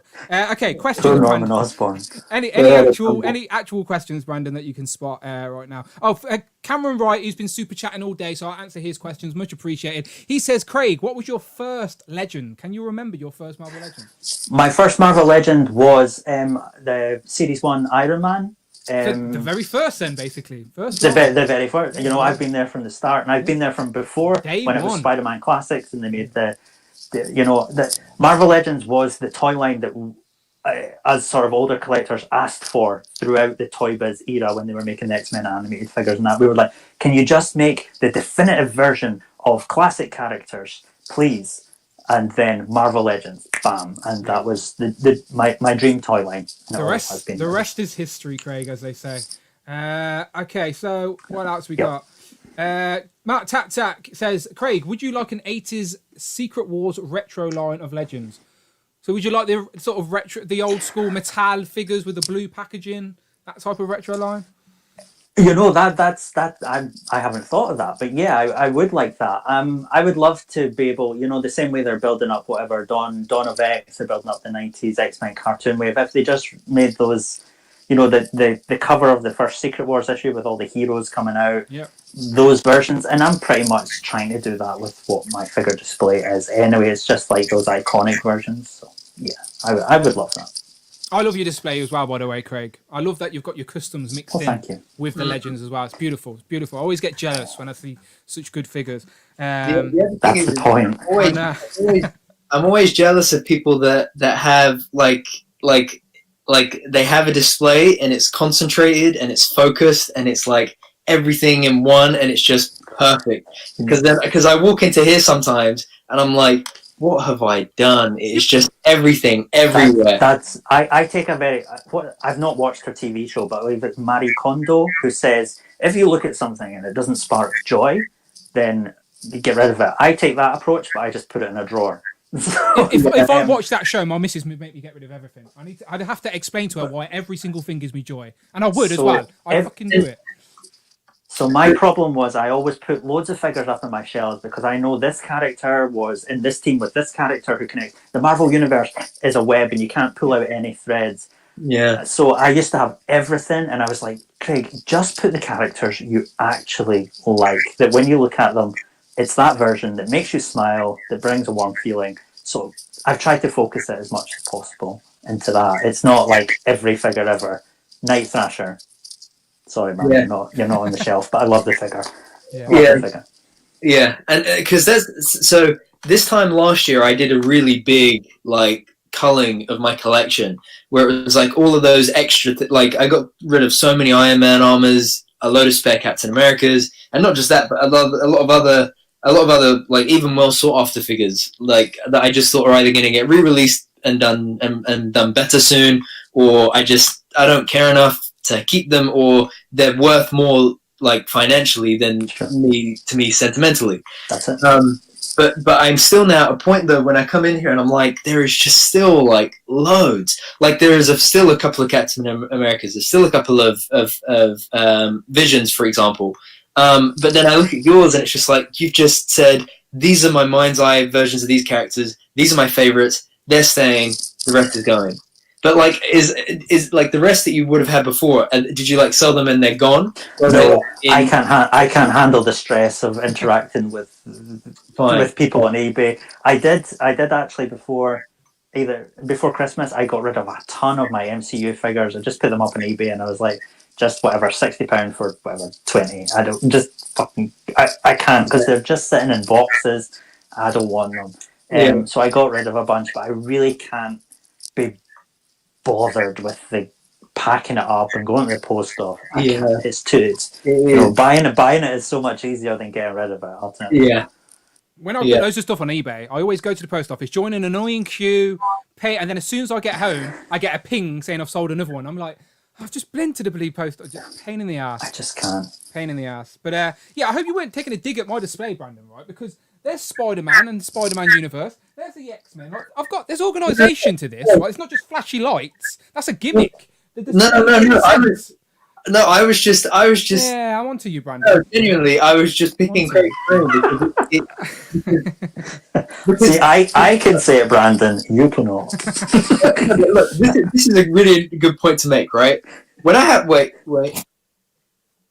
I have conversations with this guy, right, about what I should keep or should get or should sell or shouldn't sell, this guy here, right, the conversation goes nowhere. He says either keep it all or sell it all. Right? Because he knows that if he says keep it all, I'll keep it all. And if he knows if he says sell it all, I'll say, oh no, but I want to keep it.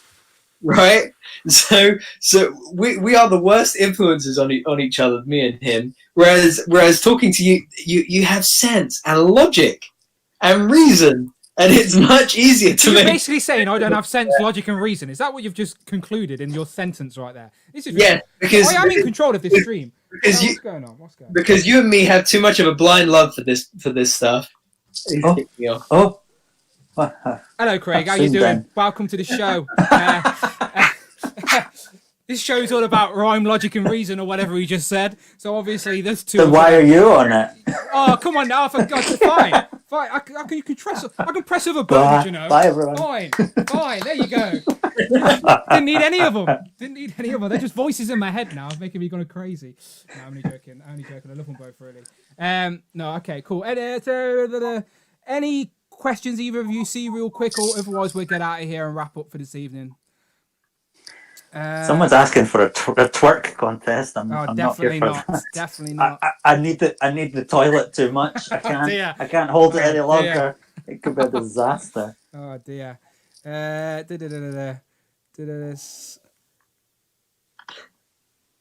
Everyone's very nice in your chat, I have to say. This is a beautiful little community we've built here. Me and Brandon are very, very lucky. As I said, we've started to sort of invite everybody over to the Discord. So maybe this is just a good place to start plugging again. So as I said, over on the Discord, the link is literally in the description. Sorry. Go on, what were you saying? Did you need to say anything? You're all good? No, I just saw something, but go ahead. I was just saying the Discord is there. Let me find those pictures again from Will, because Will made us all smile in the Discord earlier, which is what again, positive vibes only in the community. And where is it? There it is. So Big Will, thank you very much, turning us all into heroes and whatnot. Much appreciated, my friend. So that was Big Will in the Discord. So as I said, just positive vibes, people, just fun and games. Brandon, you look secretly. You've all been working out. Look at that. I know. Yeah. Seriously. I still think Phil Jones is the best. Cool Toys UK. Phil Jones is spot on in the middle right there. Love that one. Just the thing that I thought of quickly before I lose it again. Chris Evans tweeted. So if anybody hadn't seen, everybody in the world was reporting today that Chris Evans was reportedly going to be back in the MCU or close to signing an agreement. He tweeted saying, "News to me." Yeah, he's not allowed to say anything. And again, Chris Evans is at that age where, of course, he can come back down the line, but it's too soon at the minute. They need to figure out what the next phase is yet, and we shall see that for the first piece of MCU content is going to be tomorrow. So, without getting into a big debate, Craig, are you curious? Are you excited for WandaVision? Like, are you a fan of the MCU in general? The MCU, it's a version of characters I love. I can give it or take it, to be honest. I think it's hugely enjoyable movies, whatever. It's not my Marvel universe. That's fine. Everyone's aware of that by now. Have you got Disney I'm Plus? very protective over. I do have Disney Plus. We watch DuckTales. I watch Race to Witch Mountain. I watch Greyfire's Bobby. I watch all kinds of total garbage on that surface. Spider-Man is amazing. But I'll be watching WandaVision. Joe figured it out. Donated $4.99 through Super Chat. Thanks for the entertainment, fellas. That was just Joe figured it out. Thank you very much, my friend. He just threw $4.99 in there and said thanks for the entertainment, fellas. Thank you, Joe, for the contribution. Thank you very much. I'm glad you're enjoying. But so to round up, I'm sorry I interrupted you there, Craig. But are you excited for WandaVision? Are you going to be watching WandaVision tomorrow?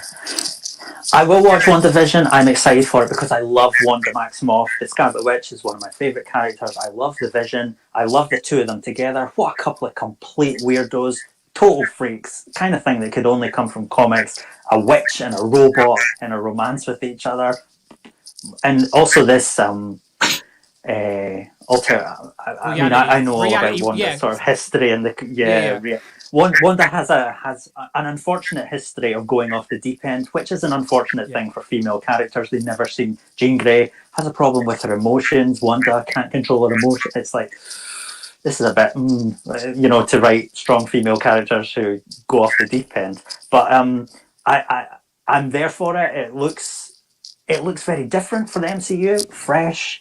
So I'm quite excited to see what they do with that. I hope that it's good.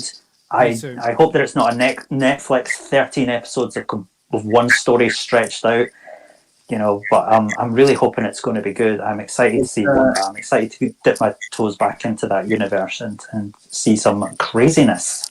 Yeah, as I said, I love the MCU. All my shelves up. I've even got a Hall of Armor up there. Like, love the MCU. As an adult, it got me back into, reminded me of my love for Marvel, and those films have been a part of my life for like at least a quarter of it. So can't wait to get back into the MCU after a whole year of none of it. So as you said, I just hope it's good. And Brandon, I know you're excited about it, Brandon. We're going to be, next week is our Disney Plus focus stream, so you can gush about it next week when we've actually seen a couple of episodes. But But yeah, as I said, what was our plug-in? Okay, so we'll wrap it up now because we've been on for like 2 hours 40 minutes. That's a good one, fellas. I appreciate it. So let's wrap up again. Craig, pleasure having you. Honestly, please come back. Yes, It's been really fun. Where can the people find you online?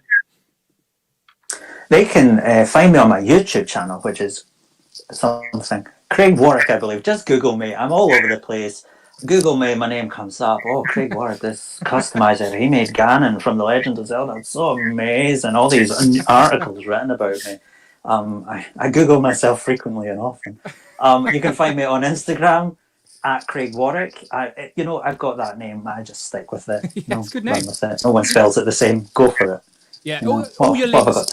All your links, Craig, are in the description of this video. So if anyone is here, click the description, the video, and again, our Instagrams are on the screen. Yes, just under us all right there.